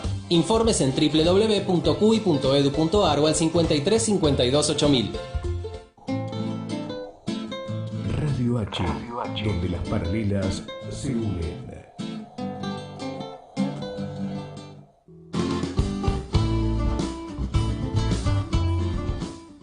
Los jueves en Radio H asoman con total normalidad, el programa que conducen Ana Jungmann y Homero Bonafert, desde las 11 horas haciendo soberanía. Y a las 15 llega el Bondi Cultural, el programa del colectivo Eso en mi barrio es pelea y que conduce Soledad Fernández. Waldo Fonseca nos trae a las 17 horas la voz del Hot Club de Boedo, la cultura jazz y el legado de Oscar Alemán. Desde las 18, Original y Copia, el programa de los egresados de la Escuela Popular de Medios Comunitarios.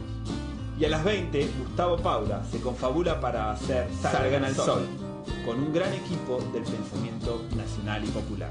Ton Ranking llega a las 22 horas, el mejor programa de radio reggae libre, con Mauricio Polchi y musicaliza Juan Pocho. Y a las 23, ponemos en órbita la aterciopelada idea de Otoño en Pekín, cirujeo contracultural de Almagro al mundo.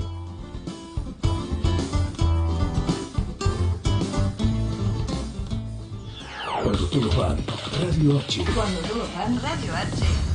Viene.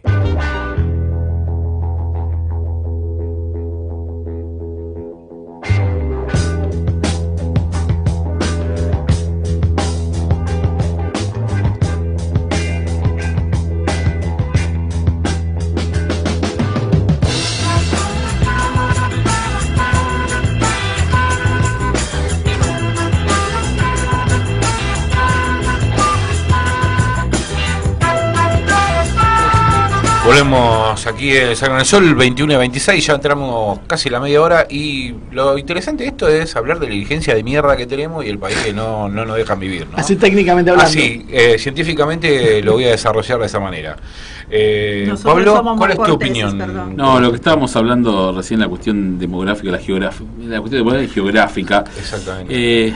No quiero hacer una comparación con Estados Unidos que tiene muchas deficiencias, pero fíjense, digamos, volvemos a tomar ejemplos de que podemos tomar. Hablemos de Australia, hablamos de Noruega, de Suecia, hablemos de Estados Unidos. Cuando uno va a Estados Unidos, dice, ¿está toda la gente concentrada en el mismo lugar? ¿O tiene California con Silicon Valley, con Hollywood de un lado, tiene Seattle, Washington con la Boeing arriba, tiene Texas con el tema del petróleo, tiene Nueva York con el tema de esta política geográfica y demográfica que es fundamental para trazar las políticas de Estado? Es como decir cuántas escuelas necesitamos, cuánta población necesitamos. Acá esa gente lamentablemente no se la ha escuchado. Estamos en la política económica y otras políticas de corto plazo que tienen que ver con la coyuntura y volvemos si las políticas de largo plazo fueron dejadas de lado, de mi punto de vista. Yo lo que quería era tirar un ejemplo de cómo se ven las cosas acá. O sea, cuando Trump gana las elecciones, el periodismo básicamente se dedicó, lo que podríamos decir el periodismo más de derecha, a quedar un poco absorto con lo que había pasado, cómo podía ser que ¿cómo podía ser que haya ganado un presidente con esas características tan peligrosas para Estados Unidos? Y lo que era el sector progresista estaba escandalizado porque había ganado un presidente racista, homófobo y misógino. Es lo importante eso. Por eso, a eso es lo que voy. Nadie previó que había ganado el presidente que iba a hacer más ruido en las últimas décadas. Porque realmente, a partir de Trump, Estados Unidos cambia su forma de estructurar su economía, empieza a tratar de repatriar capitales, empieza a atacar a todas las organizaciones que formaban esta red de globalización, de libre cambio. O sea, cambia toda la filosofía. Me encantan las charlas paralelas porque... tenía que tomar el antibiótico, sí. Perdón, me había olvidado. Y por eso era un personaje central para analizar, acusado de estar relacionado con Rusia. Un tipo que quiere acercarse, pero por otro lado les está costando. Quiere irse de la OTAN, por lo menos los papeles. Quiere retirar tropas de Siria. Quiere arreglar las cosas con Corea del Norte. Retrae el ejército. Por eso, con todos los fenómenos que está pasando, la discusión siguió, no sé, hasta hace poco tiempo atrás, si era misógino y homofóbico. O sea, me parece una burla. No quiero hacer nombre de los periodistas que decían eso, pero los analistas políticos internacionales progresistas centrados en ese discurso. Y eso impregnó de tal forma a la gente que hoy es muy difícil poder hablar con alguien que más o menos tenga algún interés en estos temas y que no los pueda sacar eso, o el tipo que profundizó un poco más, o el que se quedó con la media leyendo página 12 o alguna cosa así, está sumergido en eso, no hay otra cosa. El otro día comentaba un posteo en Facebook de un amigo que había puesto lo de Bolsonaro hablando de los gays, ¿no? Viste que hizo una declaración hace poco, no sé yo. Entonces le digo, che, loco, esto no es importante, porque justo en ese momento estaba privatizando Petrobras. Es un detalle eso. ¿Entendés? Entonces se agarra, digo, te das cuenta que te pone la noticia era eso. Ahora, ¿cuántos se enteraron que estaba privatizando Petrobras? Nadie. Pero mi familia me llamó toda para decir cuando declaró contra la Argentina, cuando dijo las declaraciones Bolsonaro en contra de Cristina para que no me vea, mi familia toda preocupada, ay, van a hacer una Venezuela. O sea, eso es lo que dan para hablar. Y miremos un detalle, ¿no? De cómo se compra el pack comunicacional, porque hoy Bolsonaro hablaba de la pesada herencia. La pesada herencia que venía de Temer, que es un neoliberal que le dio en la reforma laboral en el 2017. Yo voy a ser más malo. Aparte de Temer venía de Dilma, que fue la que empezó con la reforma. Sí, obviamente, porque Dilma... pero en realidad esto viene de la alianza de Lula, ¿no? Con los neoliberales. Y lo que pasa es una cosa cuando vos lo piloteas... Lo que pasa es que Lula tenía... Pero el problema vino cuando... Me estoy metiendo también con... Para. Me estoy tocando de corazón.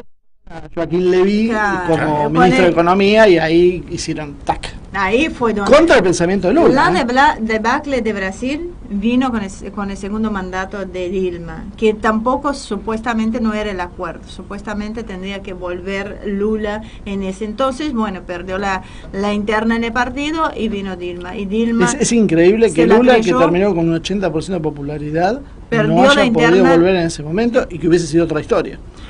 Entonces, este es el problema. Hoy leí una noticia donde se decía que Cristina tantea a Sanleris. ¿La leíste? Tercer gesto. Basta. Memorándum. Basta. Elogio a la política de Trump y ahora Sanleris para continuar como ministro. Yo no sé si era cierto o no. Yo no sé qué va a ser Guillermo Robledo, que se está armando para retomar. Bueno, pero Néstor lo hizo con Redrado. Vamos a hablar con un economista entonces. ¿Qué hacer con el Banco Central? Qué preguntita. Bueno, yo creo que el tema lo que está... A ver, si podemos leer entre líneas, el Banco Central en teoría, lo que dicen los libros es que es autárquico y en realidad es un complemento, digamos, autónomo de lo que es la política de Estado, que sabemos que no lo es así. Yo creo que es una declaración estrictamente política, ¿no? De hablar. También uno se entera, por ahí tiene cierta llegada Sanleris con Kicillof, estaban compañeros, y por lo tanto está diciendo la política económica como un todo, no, pero por ahí el Banco Central, que es autónomo, y si va a seguir delinear las políticas que yo voy a poner, si soy en caso de presidente, van a funcionar con cualquiera sea el presidente del Banco Central. Sí. Me parece que viene una declaración más política que económica, pensando qué va a ser, digamos, a 6 meses de todavía que asuma, ¿no? Esto que fue lo que causó mucho resquemor, porque coincidimos todos en que en realidad lo que ella está haciendo es mandando un mensaje. Sí, mensajes. Por eso, vamos a tener una Cristina que se va a sentar a negociar con Trump, o sea... hay que olvidarse de ese discurso que algunos creen que va a ser revolucionario, rompemos Estados Unidos y nos vamos a casar con China, y estamos viendo que en realidad las señales parecen indicar otra cosa, nos vamos a sentar en forma madura a hablar con todo el mundo. A ver, no, en cuanto a esto, luego por ejemplo a López Obrador, el mexicano, que todos pensaban izquierda, socialista, va a romper, le va a decir a Trump que venga y el muro. Lo primero que dijo es, señor presidente, nos vamos a sentar igual a hablar en otras condiciones, yo respeto su opinión, respeto sus palabras, pero vamos a sentar a hablar de otras cosas. No rompió, no mató a nadie, no dijo volvemos a la revolución, ¿cómo se llama? La del PRI. Del PRI, sí, pero de Zapata hablo.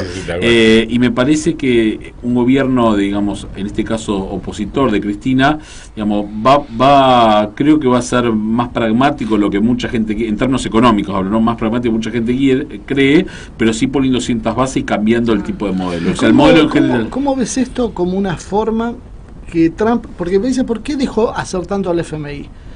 Pero Trump en su campaña y siempre históricamente había hablado en contra de las organizaciones internacionales y el FMI en particular.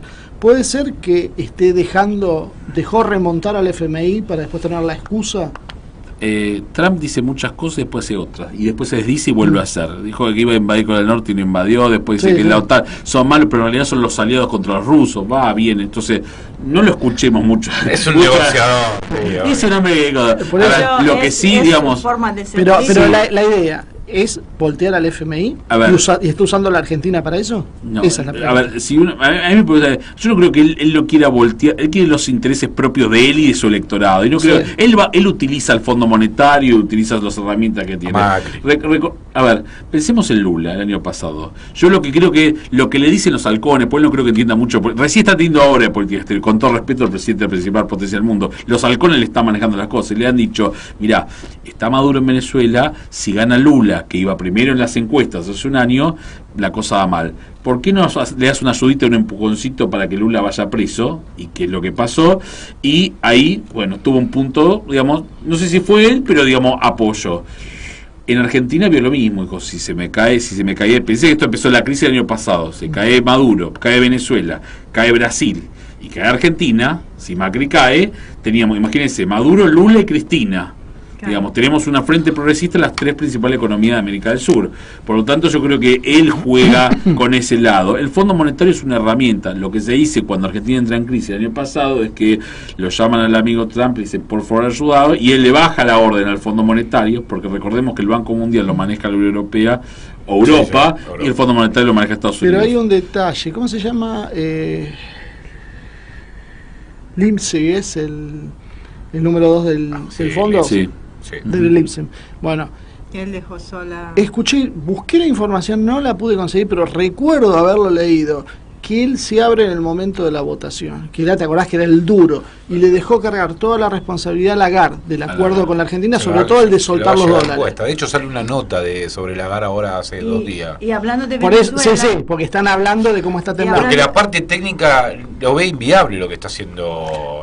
O sea, todo bien con las órdenes políticas, porque esto es. Yo porque veo mucho los movimientos de Trump, en realidad, como movimientos internos. A él, el otro día me dijo un amigo que vivía en Estados Unidos, es cierto, dice, Trump no debe haber pensado en su vida más de 10 minutos en la Argentina. Ahora, su problema es el sector globalista, financiero, anidado en Wall Street, y ese es el sector del FMI. O sea, Su voto. pegarle a eso es pegarle a sus enemigos demócratas. Y el trabajador, por eso le agarra ¿Te comercial. acordás? La rendición de lo de Bush y los plomeros. Lo que hablamos hace unos años se cumple. El tipo está pensando en el voto del medio oeste que le asegure la reacción en lo que viene. ¿Cómo es que se llama la cadena del óxido, el camino del óxido, no? Pero Sí. así como le llama la atención lo de Cinturón de FMI óxido. a Marcelo, también es Bastibel. llamativo lo que pasó con el último intento de golpe de Estado en Venezuela, porque le hicieron creer que... Esa es otra. Le hicieron... Pasa que nosotros somos muy conspiranoicos, ese es el tema. Entonces, no, te digo para que se entienda, ¿viste? Siempre Porque le vamos hicieron demasiado. creer en Estados Unidos que se iban a levantar los militares venezolanos. O sea, de hecho, hubo una infiltración de venezolanos que aseguraban que los militares iban a levantarse. Y de hecho, fue todo un bluff, los se llevaron levantaron engañados, porque fue se todo amaneció. esto. Claro, entonces... No, y aparte me parece que fue el grave error estratégico que dijo, creo que fue Bolto, que dijo no me atendí, me cortaron, apagaron el celular. El grave error estratégico es que le dio mucho margen. Si había digamos, los potenciales enemigos dentro del oficialismo, digo, en el ámbito militar, los pocos que se levantaron, no solo permitió que a ellos lo liquiden a todos, sino que además les dio tiempo, porque ya no va a haber otro levantamiento, de terminar de buscar al resto. Sí, ¿Qué sí. es lo que está pasando ahora? Entonces, Sí. yo creo que ahora todos los que estaban con vos que están escondidos. Claro. Ahora, Y entonces me parece que eso Guaidó jugó muy mal con los Estados Unidos lo maneja su gran carta, que la gran carta que es porque, y con esto termino, Colombia no va a invadir Venezuela, Brasil tampoco. Imagínense, siempre digo lo mismo, imagínense un soldado uruguayo entrando por el Río de la Plata hacia Argentina y tirando tiros. Esto, la relación entre 12 pueblos hermanos no se a ver, no, tenemos todavía con el tema con los peruanos, digamos, y los chilenos en la guerra de Malvinas. Imagínense si hubiera entrado en territorio argentino un uruguayo con un arma. Ya está, la relación se corta para toda la vida, toda la eternidad. Entonces, ni brasileños ni colombianos. Los norteamericanos, mucho valor, pero hasta ahora, digamos, nunca en Sudamérica tuvieron injerencia directa, nunca pusieron títeres, ayudaron a los militares, pero nunca entraron marines de Sudamérica para abajo de manera directa. Lo van a hacer en la opción menos que bien y la menos viable. Lo que quedaba era que romper la estructura militar interna y entrar. Perdieron esa opción, entonces, ¿qué pasa? Sí, pero ahora, también mi pregunta, si redondeamos todo, después ya te dejo. La CIA tiene una amplia experiencia en esto. ¿Puede ser engañada tan brutalmente o la CIA dejó hacer?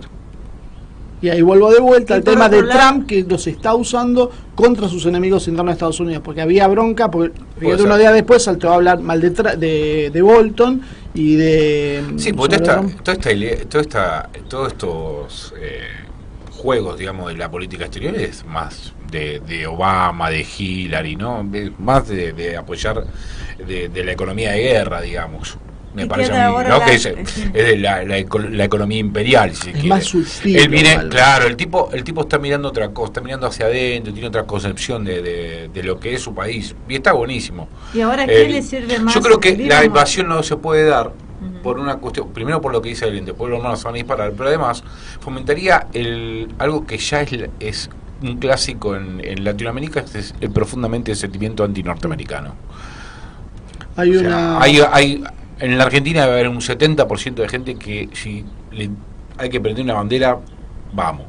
Hay un militar Yo llamado no creo, Valentín Vasilescu que hizo un análisis también y el tipo llega a la misma conclusión. Ni Colombia ni Brasil pueden, es larga la explicación técnica de por qué están en inferioridad de condiciones. La Fuerza Aérea Bolivariana tiene condiciones como para impedir que puedan tener apoyo aéreo. Pero vista por los MiG rusos. No es que tienen este arma comprada de segunda mano. No, tienen tecnología, tienen de punta. Sukhoi 30SM, tiene los S-300. Las últimas versiones de Chávez. Panzir, ¿no? Claro, los tipos hicieron es la fuerza aérea más fuerte y el sistema antimisiles más fuerte. Marcelo, hay una milicia interna bolivariana de gente armada que no es un número menor, no son ni 5 ni 10, se cuenta de decenas de miles de personas que están dispuestas a siquiera morir por el modelo, y podemos hablar de la cuestión interna, externa, pero bueno, no es moco de malos militares, digo. 100.000 ya entrenados, ojo, eso se puede potenciar mucho más. Es un tema muy complejo y vuelvo a lo que dije de por qué en su momento no nos sentamos los países de la región en vez de hacer caso a lo que nos dice lo de afuera, que para algo creamos instituciones que cuestan tanto crearlas y aunarse y decir, señores Maduro, señores de oposición, juntémonos, aunámonos y busquemos una solución que no permita una invasión externa, porque el día que invaden Marines, entren, o cualquiera sea cual está, a los países de la región, como pasa en Venezuela, puede ser en Argentina, Sí, tranquilamente. No me gusta la señora y pueden entrar. Sí, por eso te digo, para que le pregunto, porque dentro de este contexto que ustedes están hablando, queda la gran pregunta, ¿hasta cuánto más va a aguantar esta cuestión Guaidó y a quién le sirve más, vivo o muerto? Muerto es una excusa. Bueno, los venezolanos están diciendo eso, que ellos están contentos ahora que esté en Venezuela, pues ellos le pueden garantizar la seguridad. Tenían miedo porque en Colombia lo iban a matar y ya les había pasado con Leopoldo López, que la familia fue a hablar, a pedirles que lo metan preso porque lo querían matar porque ya no les servía, les rinde muerto. Y yo creo que Maduro les sirve Guaidó, pues ya sabe que perdió el poder político, ya se equivocó, lo va a dejar vivo y lo va a dejar dando vueltas. Le sirve vivo le sirve Maduro, vivo. Pero a Estados Unidos no le sirve. A Estados Unidos no. Bueno, pues lo tienen ahí, digamos. Yo no me gusta estar a los pies de Guaidó en este momento, ¿no? Porque no creo que sea una posición tan complicada. Pero bueno. Yo que hubo un detalle más que no sé si vieron, que está no me acuerdo cómo se llama, sería el dueño de Academy, lo que era Blackwater antes, está juntando $40 millones entre los millonarios venezolanos para contratar 5.000 mercenarios y ponerlos ahí. O sea, el modelo que puede seguir Estados Unidos hipotéticamente es insurreccional. Es lo de Ucrania, es lo de Libia, o sea, armarlo de adentro y llenarlo de mercenarios. Pero el problema es que ya hay una experiencia, Venezuela no los está dejando entrar. Parte de la apuesta en su momento de Guaidó era entrar y quedarse, creo que es Táchira, el estado que estaba en la frontera. Claro, querían establecerse ahí, y una vez que tenían una base territorial, aunque sea mínima, ahí sí empezar a tener la excusa para pedir la intervención extranjera. Pero no lo pudieron hacer, y Venezuela, con las Fuerzas Armadas, con la consustanciación de la población en líneas generales, más las milicias populares, es muy difícil. Vos tendrías que tener, nosotros nos contaba el embajador de Siria. Son 5.000 contra... Por eso. ¿Cuánto? En Siria... 300.000 entre Fuerzas Armadas. 300, sí. 340.000 creo. En Siria, el embajador decía que metieron 350.000 mercenarios. Para tener una idea de lo que pueden llegar a capaces de hacer. El problema es que con 5.000 no da ni para empezar a hablar. Acá Darío Minskas me da justo la excusa para poder hablar y pregunta, gracias Darío por permitirme expresar, si pueden confirmar si Monsanto compró Blackwater. Sí, habían dicho eso. Ahora llamo y pregunto, quédate tranquilo. A mí he entrevistado a Lucho Galende, que él estuvo haciendo un documental en Crimea. Él hablaba de que los terratenientes, digamos, que tenían ahí en Crimea, tienen su ejército privado, pero así como vos tenés, los tipos están armados en el campo y no entrás, o sea, no es que es joda. O sea, hay otra fuerza, ¿no? No solamente la disputa, digamos, del territorio entre los rusos y los ucranianos, no sé qué cornos son, pero hay otras cosas que también están ahí en juego, ¿no? Y a mí me parece que esto de Blackwater, la verdad no lo sé. Sí, tenemos, sí son estos que están en... Fuma tranquilo, Darío, se la compraron. Son ejércitos contratados que, por ejemplo, los tenemos en la cuenca de Malvinas, por las empresas extranjeras, que están explotando, las británicas que sí están ahí. Es complejo el tema de los ejércitos privados. Acordate, en Irak 150.000 tipos tenían en su momento. Sí, hay un negocio fabuloso atrás de eso. Sí, está bien. Eso no es gratis. Y porque la verdad que no sé el Pentágono terceriza, paga, hasta qué punto un país le conviene una guerra. ¿Entendés? Porque los muertos los contás vos. O sea, son, pero ellos te hacen... Contrata un mercenario, morís vos... No, y aparte los mercenarios no tienen estatus, claro, son NN. Claro. A ver, los tres principales negocios del mundo. Y no tienen que seguir reglas militares. No tienen reglas militares de honor y demás. Pero digo, narcotráfico, venta de armamento, guerra y trata de personas, los tres principales negocios del mundo. Sí, por eso. Y lo que me llama la atención de Monsanto es que ahora tiene que pagar $2.000 millones a una empresa, a una pareja por el glifosato, ¿no? Es raro. Tiene una sentencia, que lo pague. Sí, está bien, pero es en Estados Unidos. Pero cuando estaba en Estados Unidos no había denuncias sobre cáncer. O sea, había denuncias, pero no prosperaban. Ahora, qué casualidad, cuando la compra Bayer, la alemana, aparecen, ¿no? Es que vos sos muy mal pensado, yo te lo dije antes. Es un detalle, hay que mirarle. Vos no vas a decir que la justicia norteamericana no es absolutamente imparcial. Yo lo que estoy diciendo es que la tenemos acá, la justicia norteamericana, la tenemos ahí en Comodoro Pi,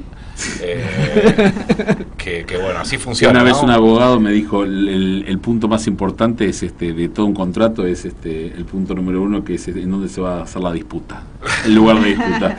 pero eso y bueno, y nosotros cuando hablamos de deuda externa, y no es un tema menor, cuando toda la disputa la firmamos para hacerlas en Nueva York con fondos buitres norteamericanos, estamos sentenciándonos a, no digo perder, pero digamos, y ese tema otro tema que poco se habla. Bueno, para eso hay que agarrar y estamos hablando de construir la unidad, si empezamos a ver... Claro, no, y bueno, es un tema porque yo creo que el gran punto que tenemos nosotros es perder la soberanía legal. ¿Cómo se recupera eso? Va a ser un tema.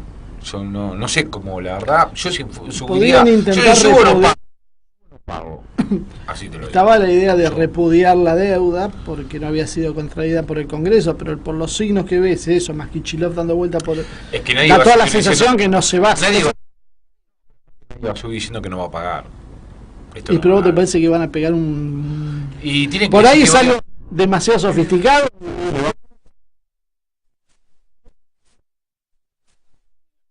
Que implicaría tener que pagar los 20 y pico mil millones de dólares que vence el año que viene. Sí, pero el FMI te dice que no quiere negociar y la refinanciación va a ser a costa de las dos. ¿Y de qué se va a disfrazar Lagarde cuando Argentina no pueda pagar? Porque no se va a poder pagar. Si no es el año que viene va a ser el otro, pero uno de los dos caemos seguro. Le darán otro cargo, se da el paso al costado y le dan otro cargo. No me preocupa más como para nosotros que el futuro de Lagarde, que debe estar bien cuidado, pero ya tiene un proceso en Francia. Sí, por corrupción. Lo que digo es increíble, ya tenés al titular. El año que viene y el otro 2020-2021 hay cerca de 60 mil millones de dólares de repago de deuda. Lo que digo es, y que también salió chiquito en los diarios, los principales diarios, es el Fondo Monetario exigió a Argentina que pague en tiempo y forma sus deudas, y eso no, estamos en otras cuestiones más importantes seguramente pensando. La Convención Radical. Y en ese sentido eso tiene que ver con que el ajuste va a ser más fuerte, más gradual según quién gane el año. ¿Eso te parece que es lo que está negociando Kicillof ahora? ¿Qué hacer? Me parece que sí.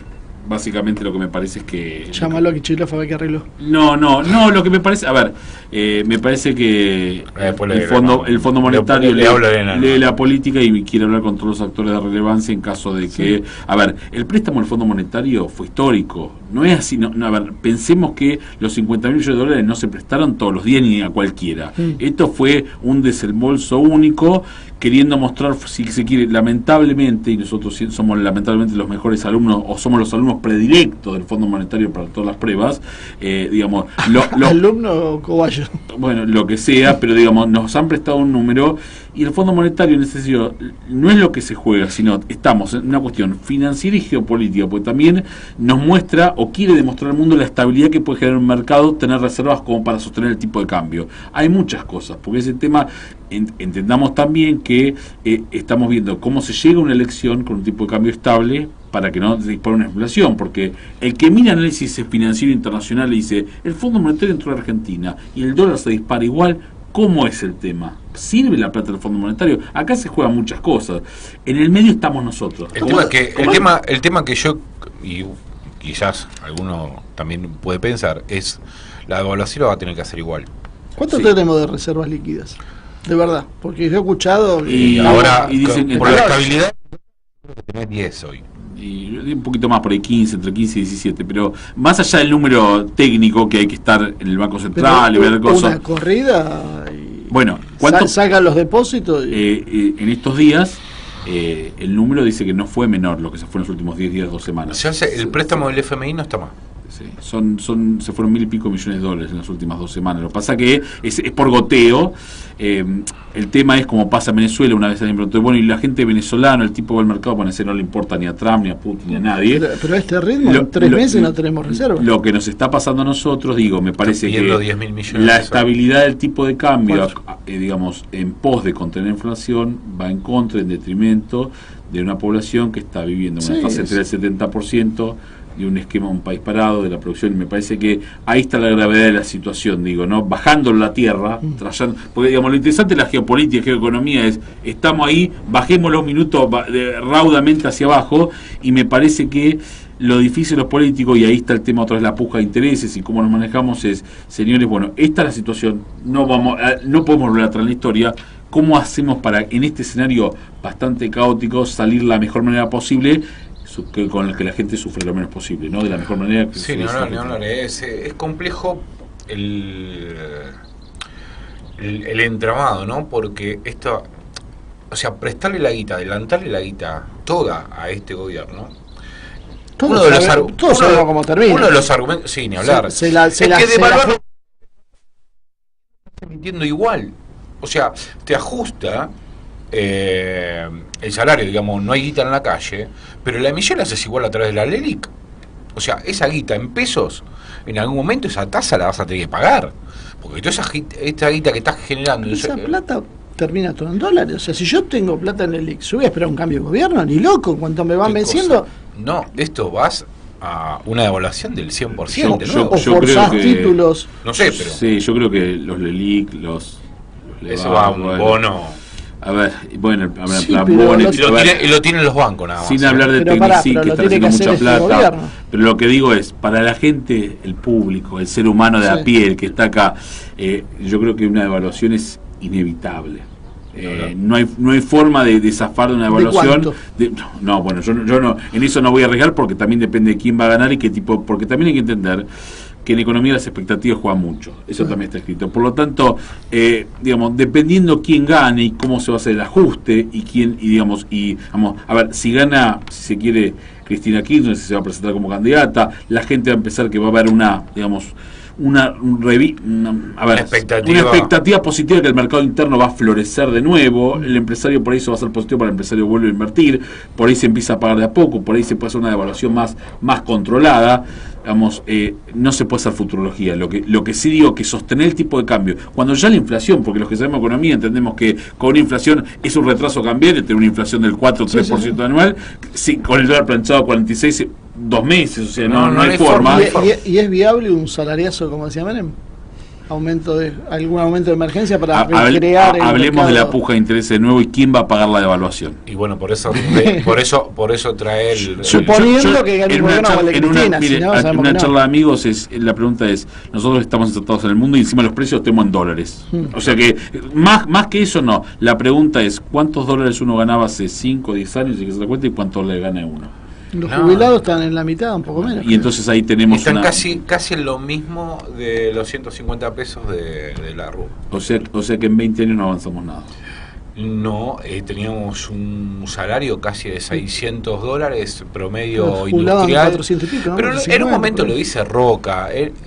Roca hay un discurso que antes del 2000, creo que en el 2014, Roca está haciendo stand-up en un lugar, como hacen ellos, ¿viste? En un escenario.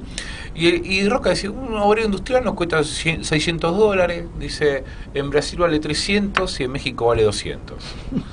Es clarísimo lo que iban a hacer, ¿me entendés? ¿Vos te acordás de eso? Y encima lo decía jocosamente. Entonces, bueno, está ahí. A mí lo que me esperanza, digamos, más allá de lo que pase con la Corte Suprema, la fotito con Cristina, que yo me parece que es importante lo que dice Pablo, es que la expectativa del futuro, si gana Cristina Kirchner, sobre el mercado interno, porque sobre eso se va a basar, porque la realidad, el tipo que no le interesa la política, con el otro vivía mejor, con este vivió mal. O sea, el tipo que va a votar hace eso. Sí, es mucho más simple el voto de lo que te hacen los analistas. Antes sería Monfaro, no, y bueno, y este hijo de puta. Y es fácil, es así. Nosotros estamos sacando, inventando categorías, análisis, todo, y es de una simpleza. A veces salir y hablar con la gente en la calle te da un panorama de cómo la gente, el ciudadano común piensa. Pero sí, le hablas a un 5%, 10% de la población. Estamos hablando de un expresidente como Macri que todo el tiempo lo está cuestionando, si se tiene que presentar o no. A ver, esto, cualquiera que más o menos estudie política o le interese un poco la política, a ver, si es como un DT de fútbol, ¿no? Si todo el tiempo lo tienen que ratificar, es porque estamos afuera que adentro. 21:57, la verdad, un programa, me quedaría 2 horas más hablando de un montón de cosas, pero bueno, están los chicos de Top Ranking, Pocho. ¿Qué? ¿Cómo dice? ¿Sigo? ¿Y vos? Está Soledad Fernández, anda por ahí haciendo magia con su celular y no sé qué cosa más, sacándose fotos de ella. Después me llama egocéntrico a mí. Mi amigo Pocho Monasterio anda por ahí, y por afuera debe andar Mauricio Poche, el bueno, anda por ahí. Así que bueno, nos encontramos el próximo miércoles. Pablo, me encantó hablar con vos. Espero otra vuelta más adelante, buenísimo. Porque la verdad que está buenísimo que vengan. Marcelo y Ivonne son acá amigos de la casa, así que vienen cuando quieren. Yo le digo, vengan y vienen, así que andan muy bien. Y nos encontramos el próximo jueves aquí a las 20 horas en Salgan el Sol, en Radio H, la radio de Lomero Mansi. Nos vemos. Chau. Me dejaste pasar. Radio H. Comienzo de espacio publicitario.